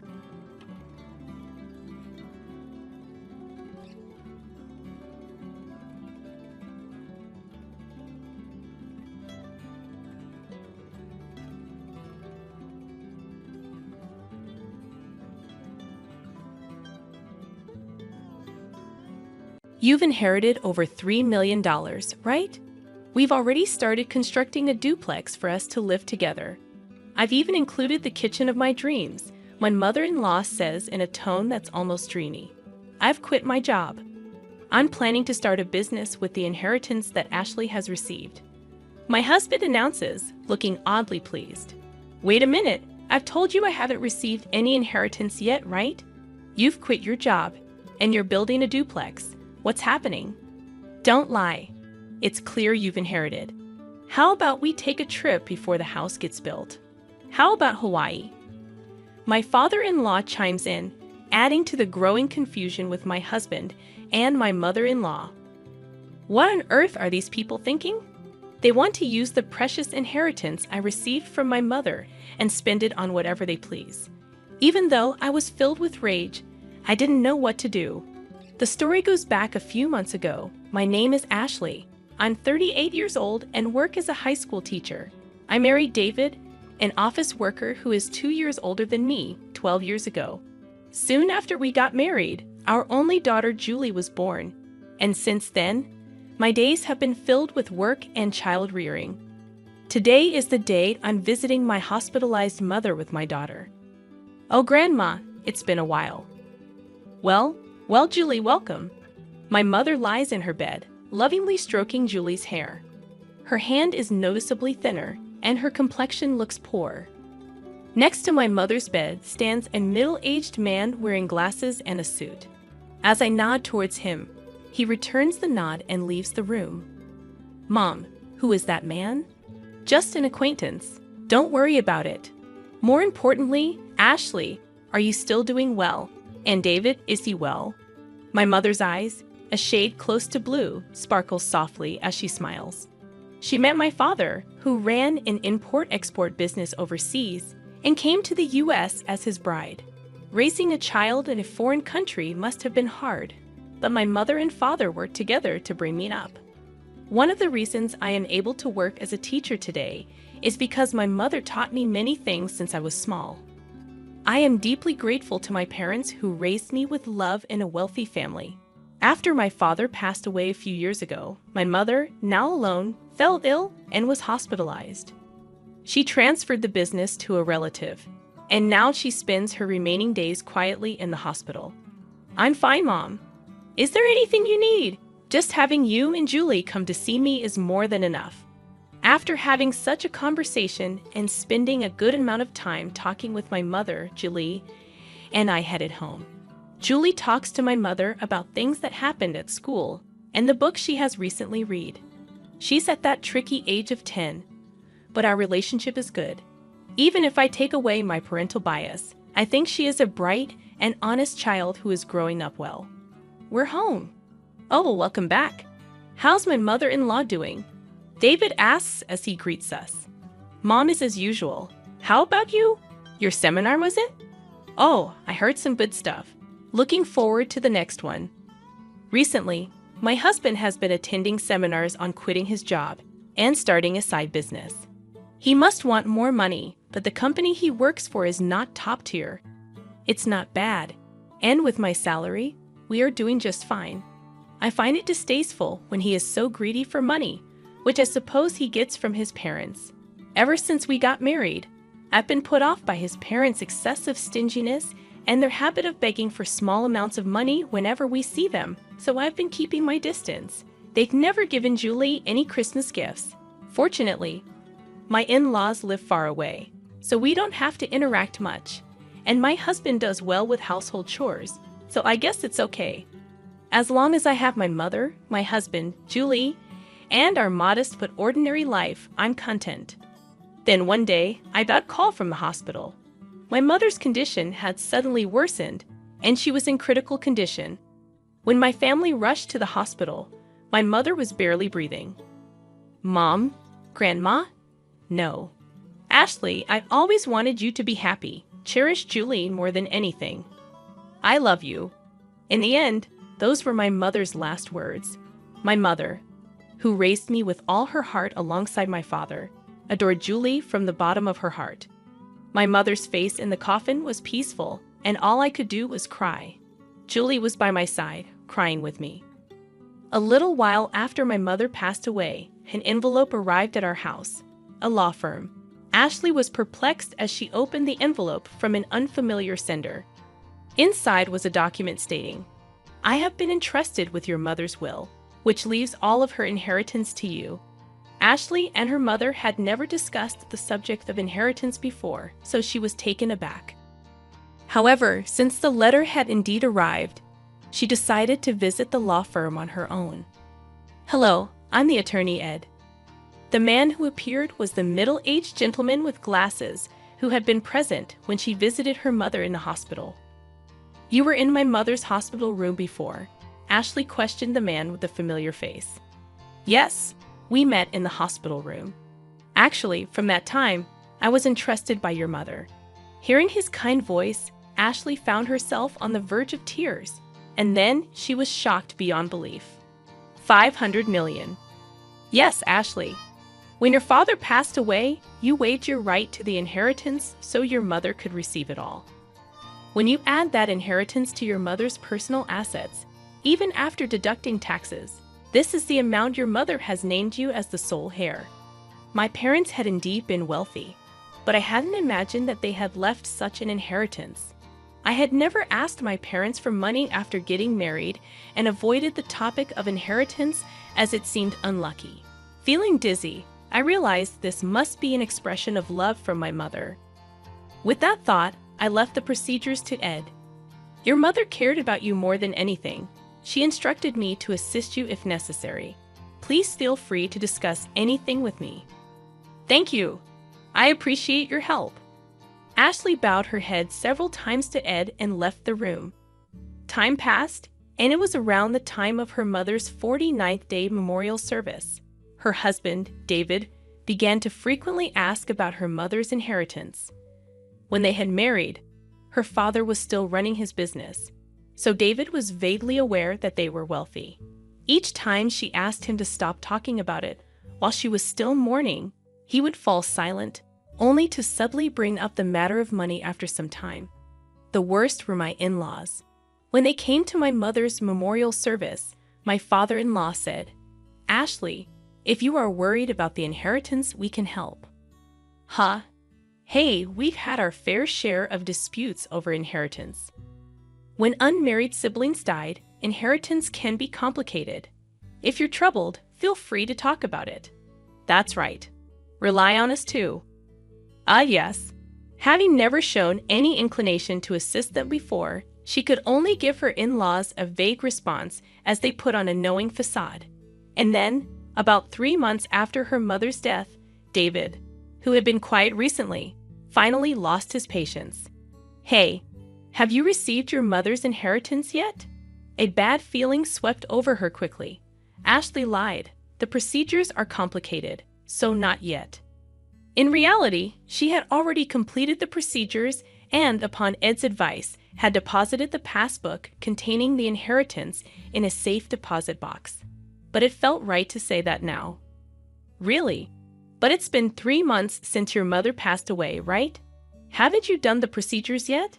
"Yeah, so what?" "Well, never mind. I'm going to bed." For some reason, David headed for the bedroom in high spirits. With the nagging unease in her chest, Ashley prepared for work the next day and then headed for bed. The next day, as Ashley and Julie were cleaning up after dinner, the doorbell rang. Julie hurried to the door, and when Ashley poked her head out from the kitchen, she saw her in-laws who had dropped by unexpectedly and David returning from work. "Why are my father-in-law and mother-in-law here?" "It's not a big deal, Julie. Go to your room." Julie glanced anxiously at us and headed to her room. "What's going on?" "Never mind that, Ashley. We have something to celebrate today." Ed, her father-in-law, was in high spirits as he opened their fridge and took out a beer. "Celebration. You inherited more than $300 million, didn't you? We've already started building a duplex house for us to live together. It even comes with a dreamlike modern kitchen." The one who spoke in the dreamy tone was her mother-in-law. "What? What are you talking about, Ashley?" "Be happy. We've decided to build a duplex house. We used half of our savings and the money that Mom and Dad have put aside for the down payment. The loan is under my name, but you can pay it all at once with your inheritance, right? Give back to the two of them. I quit my job. I decided to start a business using that inheritance you received. David, her husband, looked somehow satisfied as he said these words. Wait a minute. What are you talking about? I told you I haven't received the inheritance yet, didn't I? And what does quitting your job and a duplex house mean? Don't lie, it's clear you've inherited. How about we go on a trip before the house is built? How about Hawaii? Amidst the escalating chaos, David and her mother-in-law were getting excited, agreeing with what Ed said. Then David said, laughing scornfully, "You're stingy, Ashley. We've looked into it because you kept saying you hadn't received the inheritance. You can't renounce an inheritance if you don't process it within 3 months. Whether you lied or told the truth about not processing, you still have inherited, right? That is, considering the scale of my father-in-law's company, there must be more than 300 million. We'll be able to live comfortably thanks to them. Thank you, mother-in-law. Be sure to prepare the money for the duplex house as soon as possible, and my capital too." Seeing David speak like that made her dizzy. But what on earth are these people who want to use my precious inheritance that I received from my mother as they please and indulge in luxury? Although filled with intense anger and about to yell, she couldn't say a word, worried about Julie, who was in the other room. "I'm going outside for a bit." She called out to the three of them, but they didn't hear her, happily discussing how they would use the inheritance. She went out without even taking her wallet. The night wind was cool, and it was then that the tears came. She went to the hilltop park where she used to come with her mother and cried, holding back her voice. Her anger didn't subside. Feeling frustrated and worn out, her heart was exploited. Her emotions were a mess, but she couldn't just say she wanted a divorce. They still had their child, Julie. Her mother's words, "Take care of Julie above all else," came back to her, and tears spilled again. Suddenly, someone spoke to her. Surprised, she opened her eyes, and the person began to speak softly. 3 days later, she called her husband and in-laws to a restaurant with private rooms. "So you finally came back home after that day. Did you withdraw the money, Ashley? You shouldn't leave home without telling your husband." "Exactly." Ignoring the words of the three people, she took out a document. It was a divorce notice already filled out. "David, I want a divorce." "What? What are you saying?" Her husband looked panicked, and her in-laws looked at each other. "I can't go on with you anymore." "What are you saying?" David's face was turning red as he lashed out at her. "You're leaving us after receiving the inheritance. You changed because you got the money, you miser." "That's my words, Ashley. Snap back. Ever since I inherited my mother's estate, you've been out of control. Quitting jobs to start a business, deciding to live with in-laws without even asking, taking out my savings to build a 2-family home, and then planning a trip to Hawaii. Who is the one who changed when the money came in? I can't possibly stay with such people." "Wait, you can't just divorce me like that." "That's right. Our savings after marriage are shared property. Half of the inheritance belongs to David, no matter what." "That's correct. If it comes to that, we will take 300 million with us." David and my in-laws were foaming at the mouth as they approached me. Just as I was about to respond, the door to the private room slid open. Dad, Grandpa, and Grandma should know better. The inheritance Mom received doesn't become shared property, right, Mr. Ed? There stood my daughter Julie and Attorney Ed. "Julie, and who are you?" "I'm Attorney Ed. Ashley's mother had entrusted me with this matter, and I've been advising Ashley." As Ed bowed, Dave seemed flustered. "That's all well and good, but wait. The inheritance doesn't become shared property?" "That's correct. Inherited property from a deceased parent has not become shared property, nor is it subject to the division of property." "What? You've got to be kidding me. Is this a mistake? That can't be." In front of the flustered three, I was taken aback. It seems that they really thought that the inheritance I received would become their property. In that case, it's even more reason not to divorce. "I'll cling to you no matter what." My husband with bloodshot eyes shouted out without any regard. "Stop it already?" That was Julie. She continued her calm words. "Since Mom suggested divorce, no, since Mom inherited the estate. Has Dad ever thought about Mom once? Grandpa and Grandma only ever talk about money. They never once mentioned me. I can't consider such people as family. David and my in-laws were taken aback. The day I was crying about my inheritance, Julie was the one who spoke up. Julie came running after me, and she told me Dad, Grandpa, and Grandma are too much, trying to take Grandma's legacy for themselves. Mom, I'm on your side. Let's fight this together. With those words, I made up my mind, contacted Ed, and arranged this meeting. Julie, it's not like that. Dad wants you to be happy. That's right, Julie dear. You'd be happier living with us, wouldn't you? That's right. A child shouldn't interfere. My desperate husband and still assertive in-laws. Julie, with an exasperated look on her face, said, I'm going with Mom. I can't bear to be with you anymore. Julie said this and looked away. Anyway, we've made up our minds. Julie and I will be leaving. As I said this calmly, David got angry. Hey, I've never cheated, and you can't force a divorce. I'll hire a lawyer. We'll get that money one way or another. If that's the case, I will take care of it from here. Ed spoke quietly. The issue here is whether there are grave reasons for not continuing the marriage, quitting his job, using the household savings without permission, deciding to live together, and Julie is saying she can't bear it. There are various points we can argue. Moreover, your daughter recorded the sound of all of you begging for Ashley's inheritance. That should also serve as evidence. Damn it. David slumped, and my in-laws turned pale. After seeing that, Julie and I left the restaurant. A year later, thanks to Ed's efforts, my divorce with David was finalized. Julie and I moved into the house my mother had lived in, but there were several times when we received letters saying, I love you, come back, and David was seen loitering near Julie's school. So we asked Abe to apply for a restraining order. After that, it was quiet. According to the rumors, they actually did build a two-family home. My already retired in-laws had to work in a factory, and although David looked for work, he couldn't find any and is now doing manual labor. I heard from the neighbors that there were constant arguments in the new two-family house because of their troublesome fights. They became disliked by everyone in the neighborhood. Julie and I are still living peacefully, helping each other.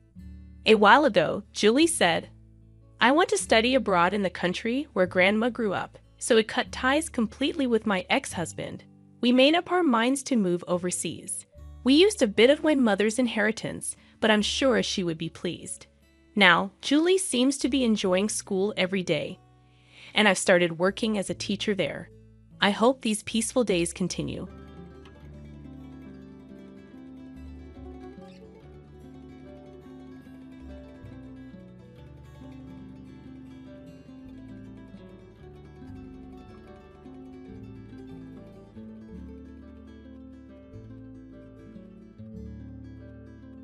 I've been demoted at work, he announced somberly upon arriving home.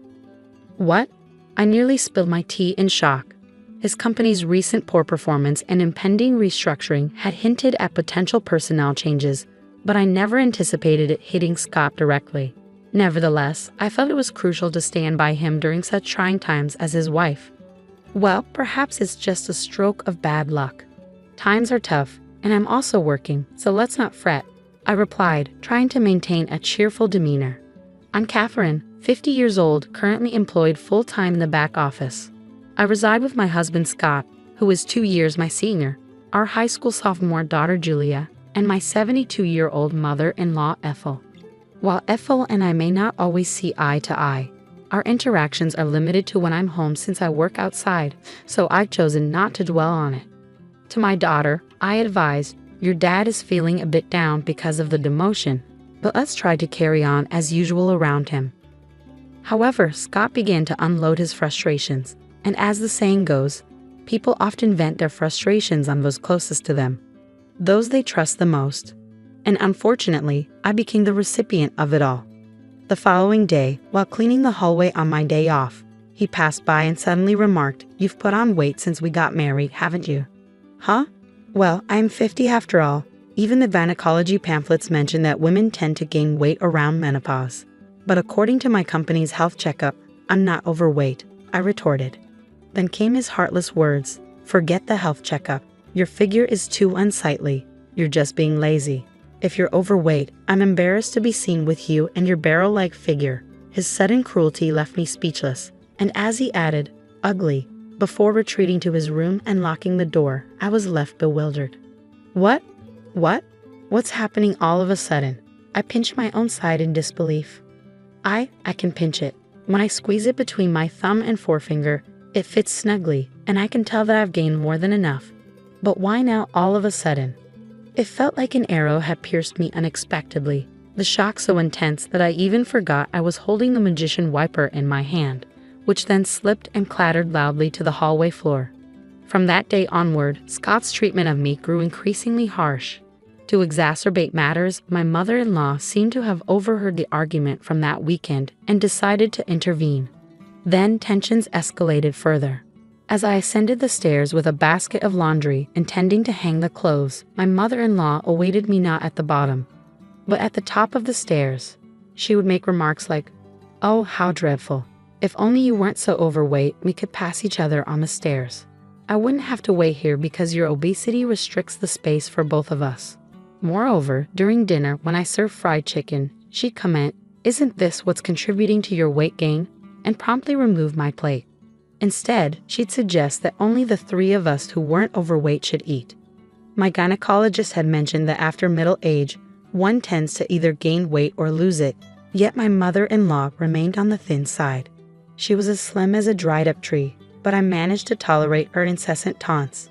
Such annoyances had become routine, so I had grown somewhat accustomed to them. What truly wounded me, however, was my husband's behavior. Since that incident, Scott ceased speaking to me.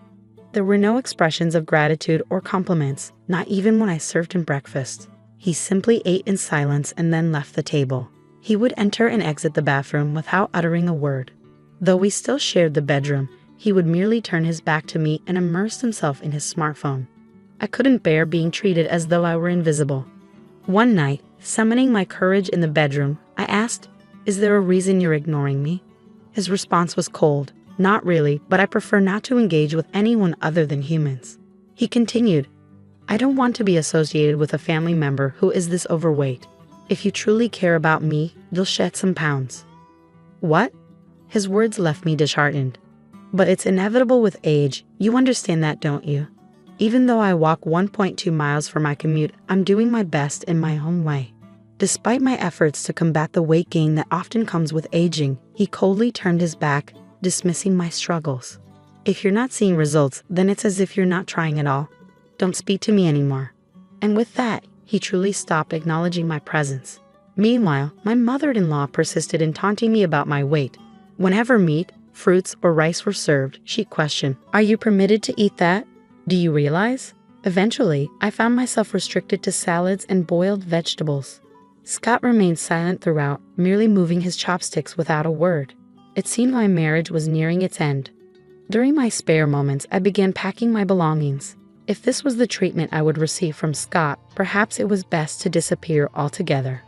When I confided in my daughter, saying I'm considering moving back to my parents' house, she sympathized. "I understand.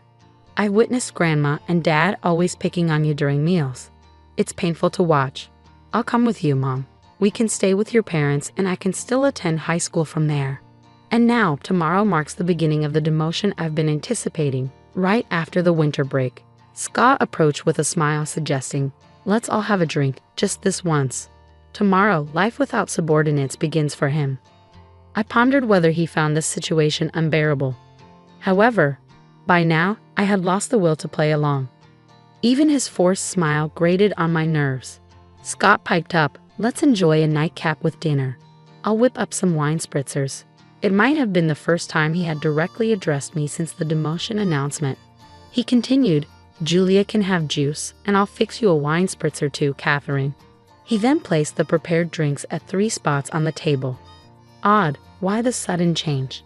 As Scott momentarily turned his back to search for the TV remote, I discreetly sniffed the drink he had poured. What? I detected a faint scent, unmistakably familiar. I knew it from my own culinary endeavors.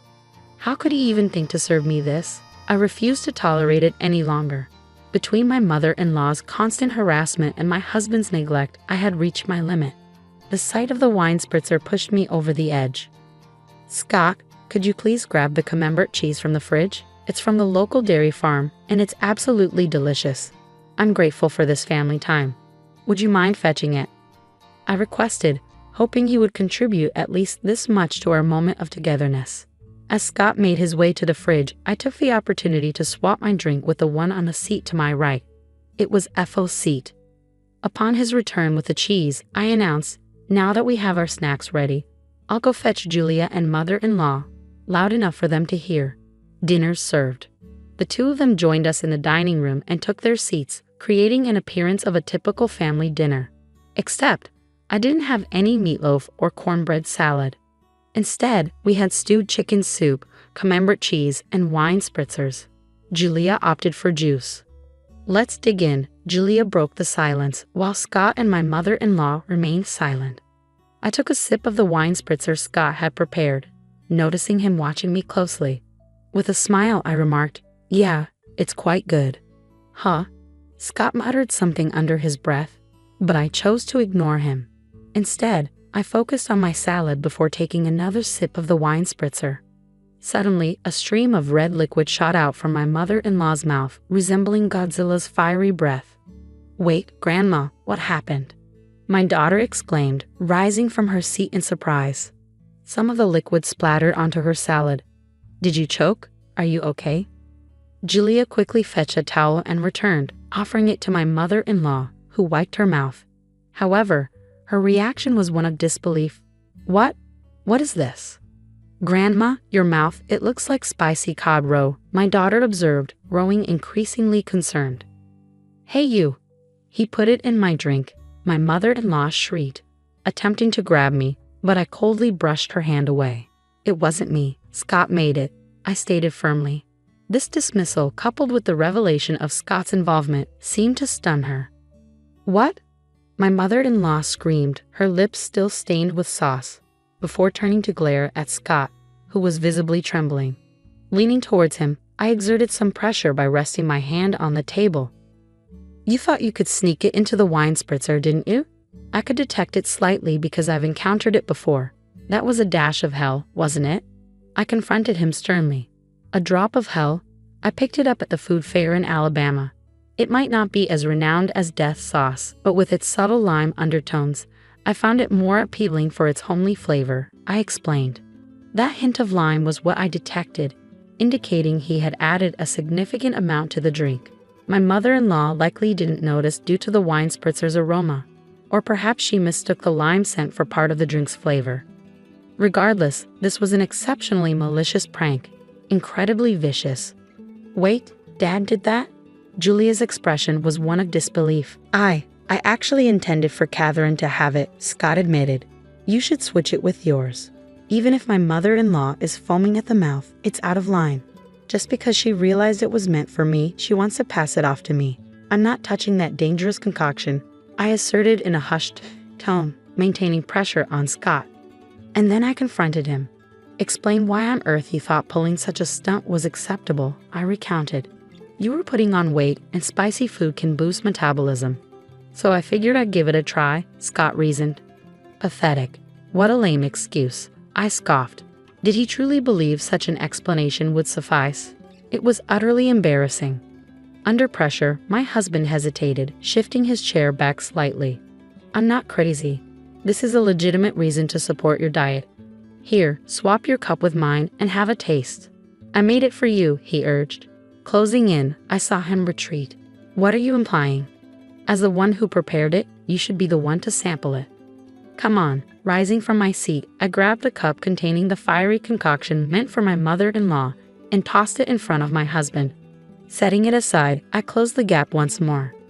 "After ignoring me and treating me like I'm invisible for so long, did you honestly expect me to drink something you claimed to make with a smile out of the blue? Did that not occur to you in your empty head? Isn't it all too childish?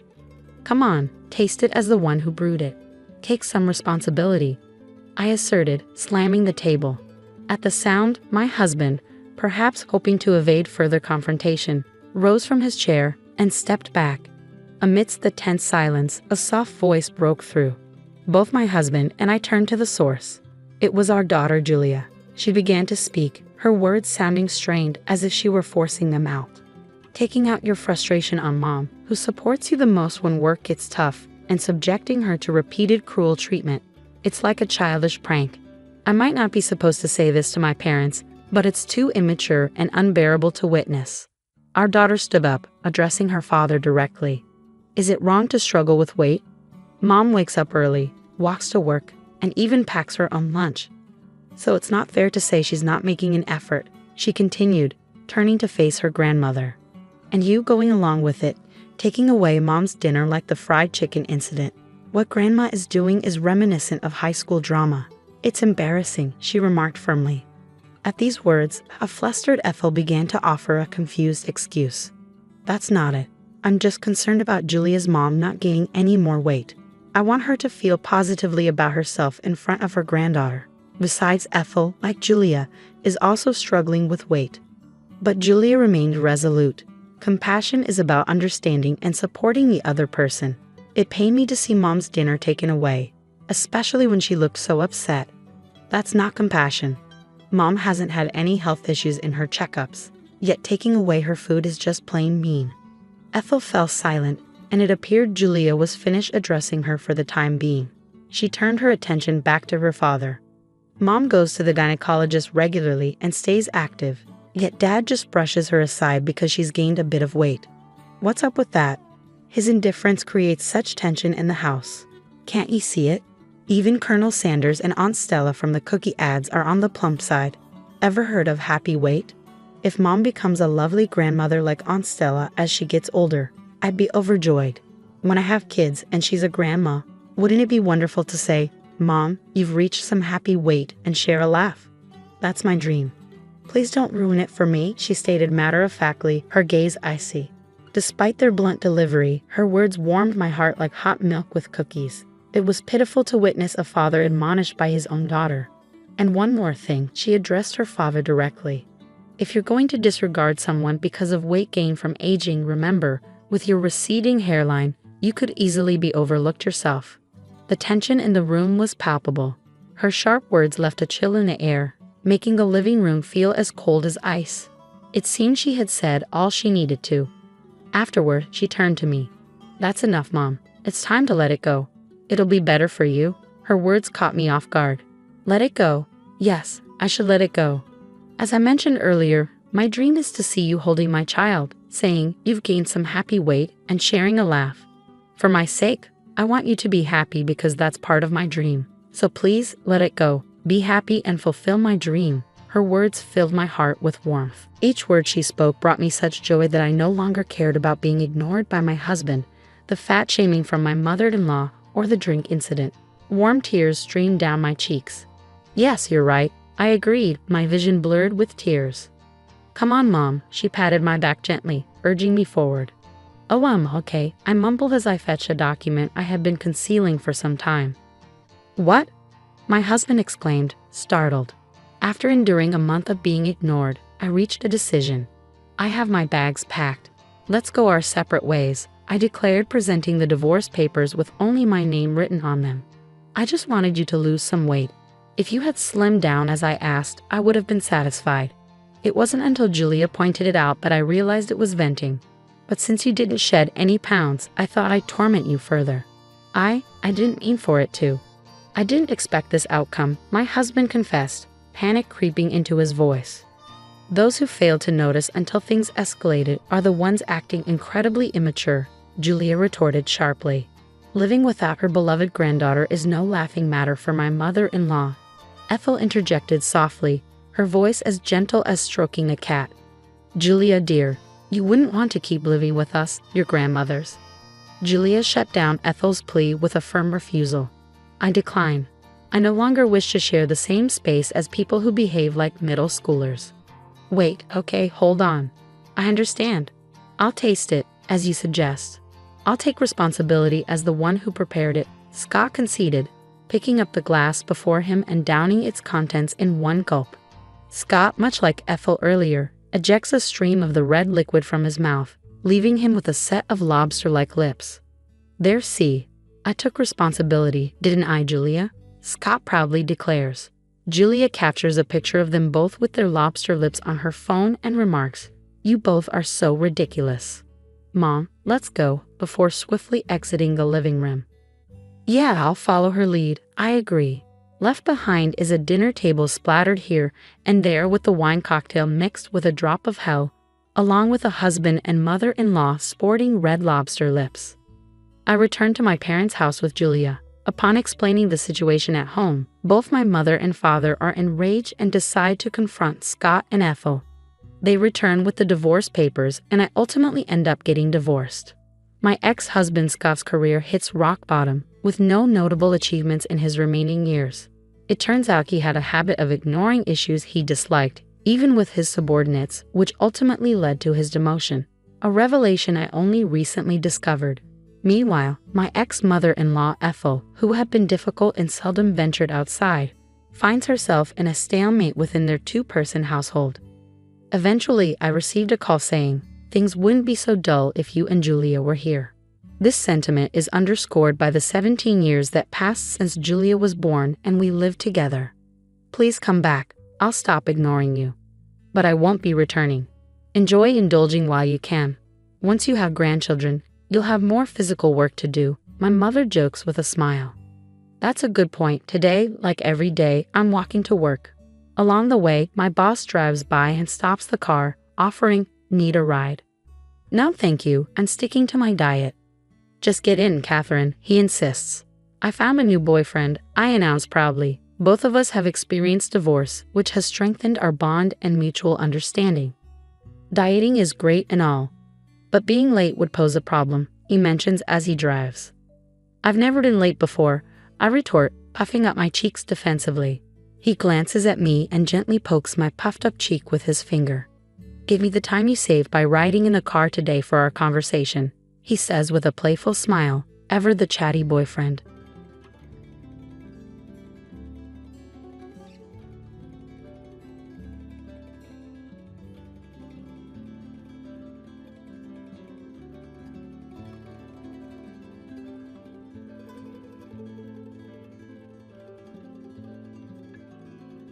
Hello, I'm Bianca, 30 years old. It's been a while since this incident occurred, but I feel the need to discuss it while the details are still fresh. Let me begin from the start. The first person I want to introduce you to is my husband, Matt. Matt and I first met back in high school. I was a shy kid with too much anxiety to make friends. However, for reasons only known to God, Matt took a liking to me. We were paired as lab partners in chemistry, and that's how we started talking. It took me a while to open up, but when I did, Matt asked me out on a date.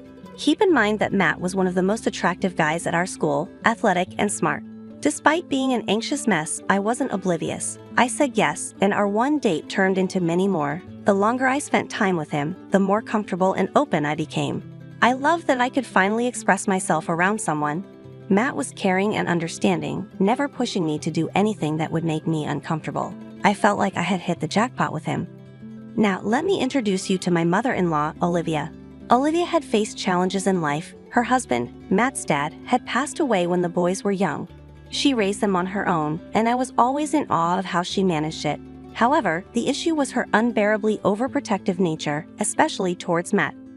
The first time I met Olivia, she scowled at me, and her overprotectiveness only intensified over time. She seemed to have a vendetta against me, never missing an opportunity to talk trash. Initially, I didn't pay it much mind, but as it continued, I spoke to Matt about it.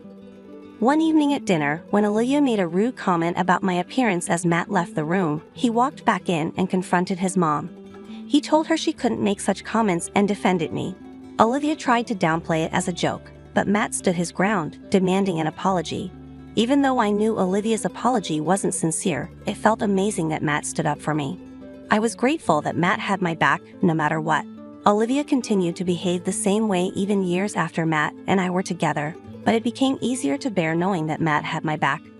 The next person I'll introduce you to is Trent, Matt's younger brother. Trent was the only other person who made an effort to talk to me. He took an interest in getting to know me, and being Matt's family, being comfortable around him was a lot easier.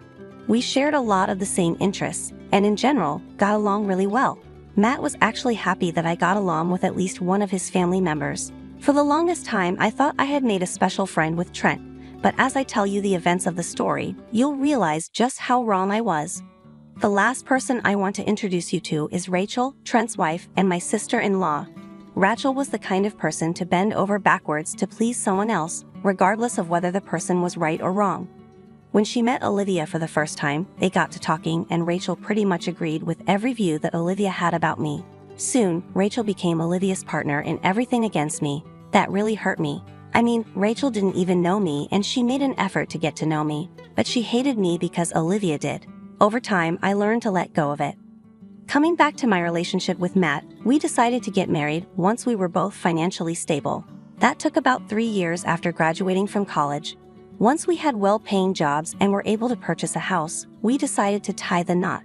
Of course, Olivia was not happy with that. She tried to sabotage our relationship in many ways while we were engaged. For example, she tried to convince Matt that he was settling for me without ever having gone out with anyone else. She even tried to set him up on dates with other women, which he vehemently disagreed with. That one really hurt. I knew she didn't like me, but to actively try to make her son a cheater, something was deeply wrong with her. At our wedding, Olivia pulled another stunt to disrupt the good mood we were all in. When it was her turn to make a toast, she began to talk about how her son was marrying a woman she disapproved of and genuinely hoped that he would come to his senses soon and leave me. I cried, obviously, but Matt was furious. He had her kicked out, and for the rest of the night, he never left my side. That incident was what made Matt and me lose contact with Olivia. We didn't speak to her, except for the holidays, for the entirety of the next 2 years. We only saw her at Trent's wedding, and we tried our best to avoid her because, quite frankly, we were happy for Trent. We were trying to celebrate his big day, but somehow Olivia managed to corner us and she asked to talk. Matt didn't want to give her a chance, but I asked him to let her speak. After all, we could hear her out, but we didn't have to accept what she said. Look, I just wanted to say that I'm really sorry for everything I said that day at your wedding. If you were really sorry, you would have come over to our place and apologized. You had 2 years to do it, but you never did. I felt embarrassed. There was no way for me to behave on my son's big day, and I should have realized that if my son was happy, I should have been happy too. I guess I just didn't have the courage to face you. But we did call you on the holidays and your birthday. Even if you couldn't apologize face to face, you could have done it over the phone. It was just very hard for me. Okay, I'm still owning up to my mistake. I'm sorry, I'm still angry with you, and if Bianca doesn't forgive you, we'll go back to the way we've been operating these past 2 years. I like that Matt allowed me to have a say in it. Unfortunately, I was very big on keeping family close. So of course I told her I forgave her. I didn't want Matt to be estranged from his only parents. Olivia seemed very grateful, and for a while after that, she treated me well. Then, about a year later, she went back to her old ways. This time, Rachel joined her too. They would constantly mock me, be it in things I said or did. It didn't matter because they always found a way to make fun of me. I tried my best to let go of things and kept Matt calm too. I knew that if either of us said or did anything, it would only end with us cutting all ties with Olivia, and I didn't want that for us. But one weekend, Matt and I were rudely interrupted by Olivia, Rachel, and Trent.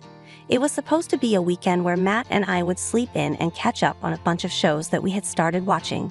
But that plan went out of the window when we heard banging on the front door. I lazily made my way to the door, and as soon as I opened it, Olivia and Rachel pushed past me and walked in. Trent followed them too, each of them holding a box that looked a little heavy. As Matt walked over to the living room, I could see that he was just as confused as I was. What's going on? What are you guys holding? This right here is proof. Proof of what? Of you having an affair. Excuse me, what makes you think that I've been having an affair? I always knew there was something wrong with you, and I was not alone. I felt the same way too. I mean, at every family gathering, you suddenly had work once or twice. It's fine, but every single time, that's suspicious. It's not suspicious. I'm literally a nurse. You guys just happen to be there whenever I get called, and I get called in other times too. Wow, you're bold, lying right to our faces when we have proof. Matt, I swear I haven't ever cheated on you. I don't know what proof they have in there, but I promise you it's not me. Calm down, Matt, it's okay. I doubt you'd ever cheat on me. I'm just curious to see what Mom and Rachel found. Believe me, your views about your wife are about to change once you see them. How did you even get this evidence? Rachel and I hired a private investigator who followed Bianca around for the last 6 months. We just got the evidence from the PI's office and we came here straight away. That's beyond creepy and violating. What the hell is wrong with you guys? You have no say in anything, you cheating piece of crap. Enough, let Bianca and me see the evidence. I was furious at this point. What had I ever done to these two? I had always made sure that I had been out of their way, and yet they tried to come between Matt and me. To hire a private investigator to follow me around for 6 months, that made my skin crawl. Who does something that deranged to get rid of someone they don't like? I was more than curious to see what these results were. Matt looked at me, and for a moment, we had a silent understanding that everything was going to be okay. Matt knew I could never cheat on him. The reason? I have really bad social anxiety, it's almost crippling. It takes a long while for me to get comfortable with someone. He knew firsthand how he had struggled to get me to even talk to him. The last thing I could possibly do is talk to some stranger and sleep with them. Granted, working as an oncology nurse had been helping me get over my anxiety. I would come home after work and just shut down for the next few hours, and Matt had seen and dealt with all that from the start of our relationship. I had never met someone who was so understanding and patient. I had always thought that I would end up being single for the rest of my life. So, when the universe dropped the perfect guy for me in my lap, why the hell would I do something so horrible to him? We opened one of the boxes and saw quite a large number of pictures, and there were some of the investigator's notes paired along with them. But in all of those pictures, there weren't any clear faces. This woman did look shockingly like me, and for a second, my heart did drop. I turned to look at Matt, and his face had drained of color. I began panicking, so I searched the pictures for any signs that might prove that it wasn't me. I could hear Olivia and Rachel sniggering behind me. I was so close to giving up and crying until I came across this one picture where this girl had a tattoo on her right arm. I had no tattoos. I showed the picture to Matt, and his fear turned to confusion. It was like we were speaking in a silent language. I immediately knew that we had to figure out whose pictures we were looking at. We opened the other 2 boxes and began to scour through those pictures and notes. And that's when, in one of the notes, the investigator mentions me getting into a car with a particular license plate that looked very, very familiar. I couldn't quite put my finger on it, so I showed it to Matt. He took one look at it and burst out laughing. All of us stared at him in confusion. Matt then leaned down to my ear and whispered whose car it was. I was so shocked that I couldn't help but burst out laughing too. Olivia, Rachel, and Trent looked very confused.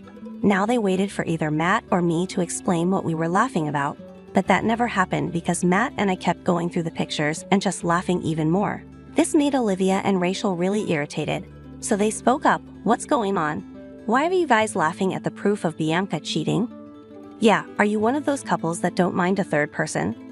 Oh God, no, absolutely not. We just found out something really, really funny. What could possibly be funny about cheating? Oh, that's not me in the pictures. Yes, it is. We looked through a couple of the pictures, and it's definitely you. Look at this one picture. See the tattoo on the girl's hand? Yeah, Bianca doesn't have any tattoos. What if it was a temporary one she put on so she could avoid getting recognized? I honestly hate having tattoos on me. I've never even put a temporary tattoo on me. Okay, well, we made a mistake. What's so funny about that? What's funny is the identity of the man in these pictures. The man, you can barely make out who that is. How do you know who he is? Because of the investigator's notes. Here, take a look at that car plate. Do the numbers look familiar? Rachel grabbed the paper out of my hand. Olivia and Trent gathered around her to read the paper. As soon as they read it, I could see the range of emotions that they experienced. Olivia's eyes grew wide and her mouth fell open in shock. Rachel's face went white while Trent began sweating profusely. You see, the number plate was that of Trent's car, and the more you look through the pictures, the more you begin to clearly see that the man was Trent. Matt silently passed the pictures over where Trent's face was almost clearly visible, save for either a mask or a pair of sunglasses that he used to cover his face. Now, I didn't know why Trent was cheating on Rachel, but I must admit that it was really sweet to see Rachel's world come crumbling down the same way she wanted mine to fall. I was curious to find out why Trent was cheating, but I decided to just let Olivia and Rachel start the drama. I retreated and stood next to Matt. We were both trying our hardest not to break into laughter. Trent, what is this? Are you cheating on me? Listen, I can explain. Are you serious? This is not how I raised you. I'm sorry, but I never loved Rachel to begin with. What? Are you serious? Unfortunately, yeah. Why? What did I do that was so wrong? You didn't do anything wrong, Rachel. I was just in love with someone else from the start. Who was it? Bianca. Excuse me? What the hell is wrong with you? Man, really? You were in love with Bianca? You chose this ugly witch over me. Since when? I've been in love with her since Matt introduced her to us. She was just so beautiful, and she was calm and quiet. I don't know, I liked that. Plus, when she did get comfortable enough with me, I found out that we shared a lot of the same interests. Oh God, I'm going to be sick. So, you found someone who looked just like Bianca. I knew you guys were already trying to ruin their marriage. I sort of hoped I could speed it up, and if they did get divorced, I could swoop in and have her. First of all, she is not some property that you can have. Secondly, get the hell out of my house.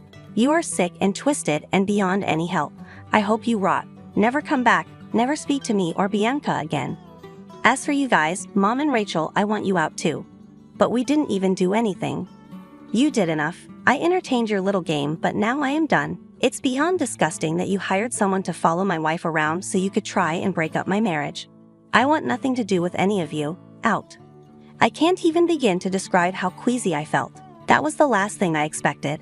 I just remember Matt holding me until I started breathing regularly. I was disgusted by the way Trent saw me. I had only gotten comfortable with him because he was the only one in Matt's family who actually tried to get to know me. But to find out that he had made that effort because he wanted me was beyond disgusting. Matt was not feeling any better. He was fuming. He couldn't believe that his own brother was capable of being such a creep. He promised me that he would stand by any decision I made regarding everything that happened. I obviously wanted zero contact with all of them, especially Trent. I never wanted to see his face ever again. Of course, Trent did try to reach out to me about a month after everything had happened. He actually tried to convince me to leave his brother. I later found out that he had sent those messages to me after he had gotten divorced and lost everything he had to Rachel. I had blocked him right away then, but when I think back on it now, it's amazing that he possessed that amount of audacity. Anyway, I had to go back to therapy for a while after that incident. I needed a place to vent about my feelings, and since it concerned his brother, Matt would get too wound up about it. He too went to therapy to sort his feelings out. It's been about a year since all of that happened. Matt and I have moved on and are living full and happy lives. We haven't seen or heard from Olivia or Rachel since then. I hope, if not anything else, that they learn to never meddle in anyone else's life. Back then, I was a mess after finding out what Trent thought about me, but now I'm at a place where I can laugh at it. I'm glad I came out of it strong, and even more glad that Matt and I's relationship also grew stronger. Always make sure to be kind to all those in your life. Thanks for listening.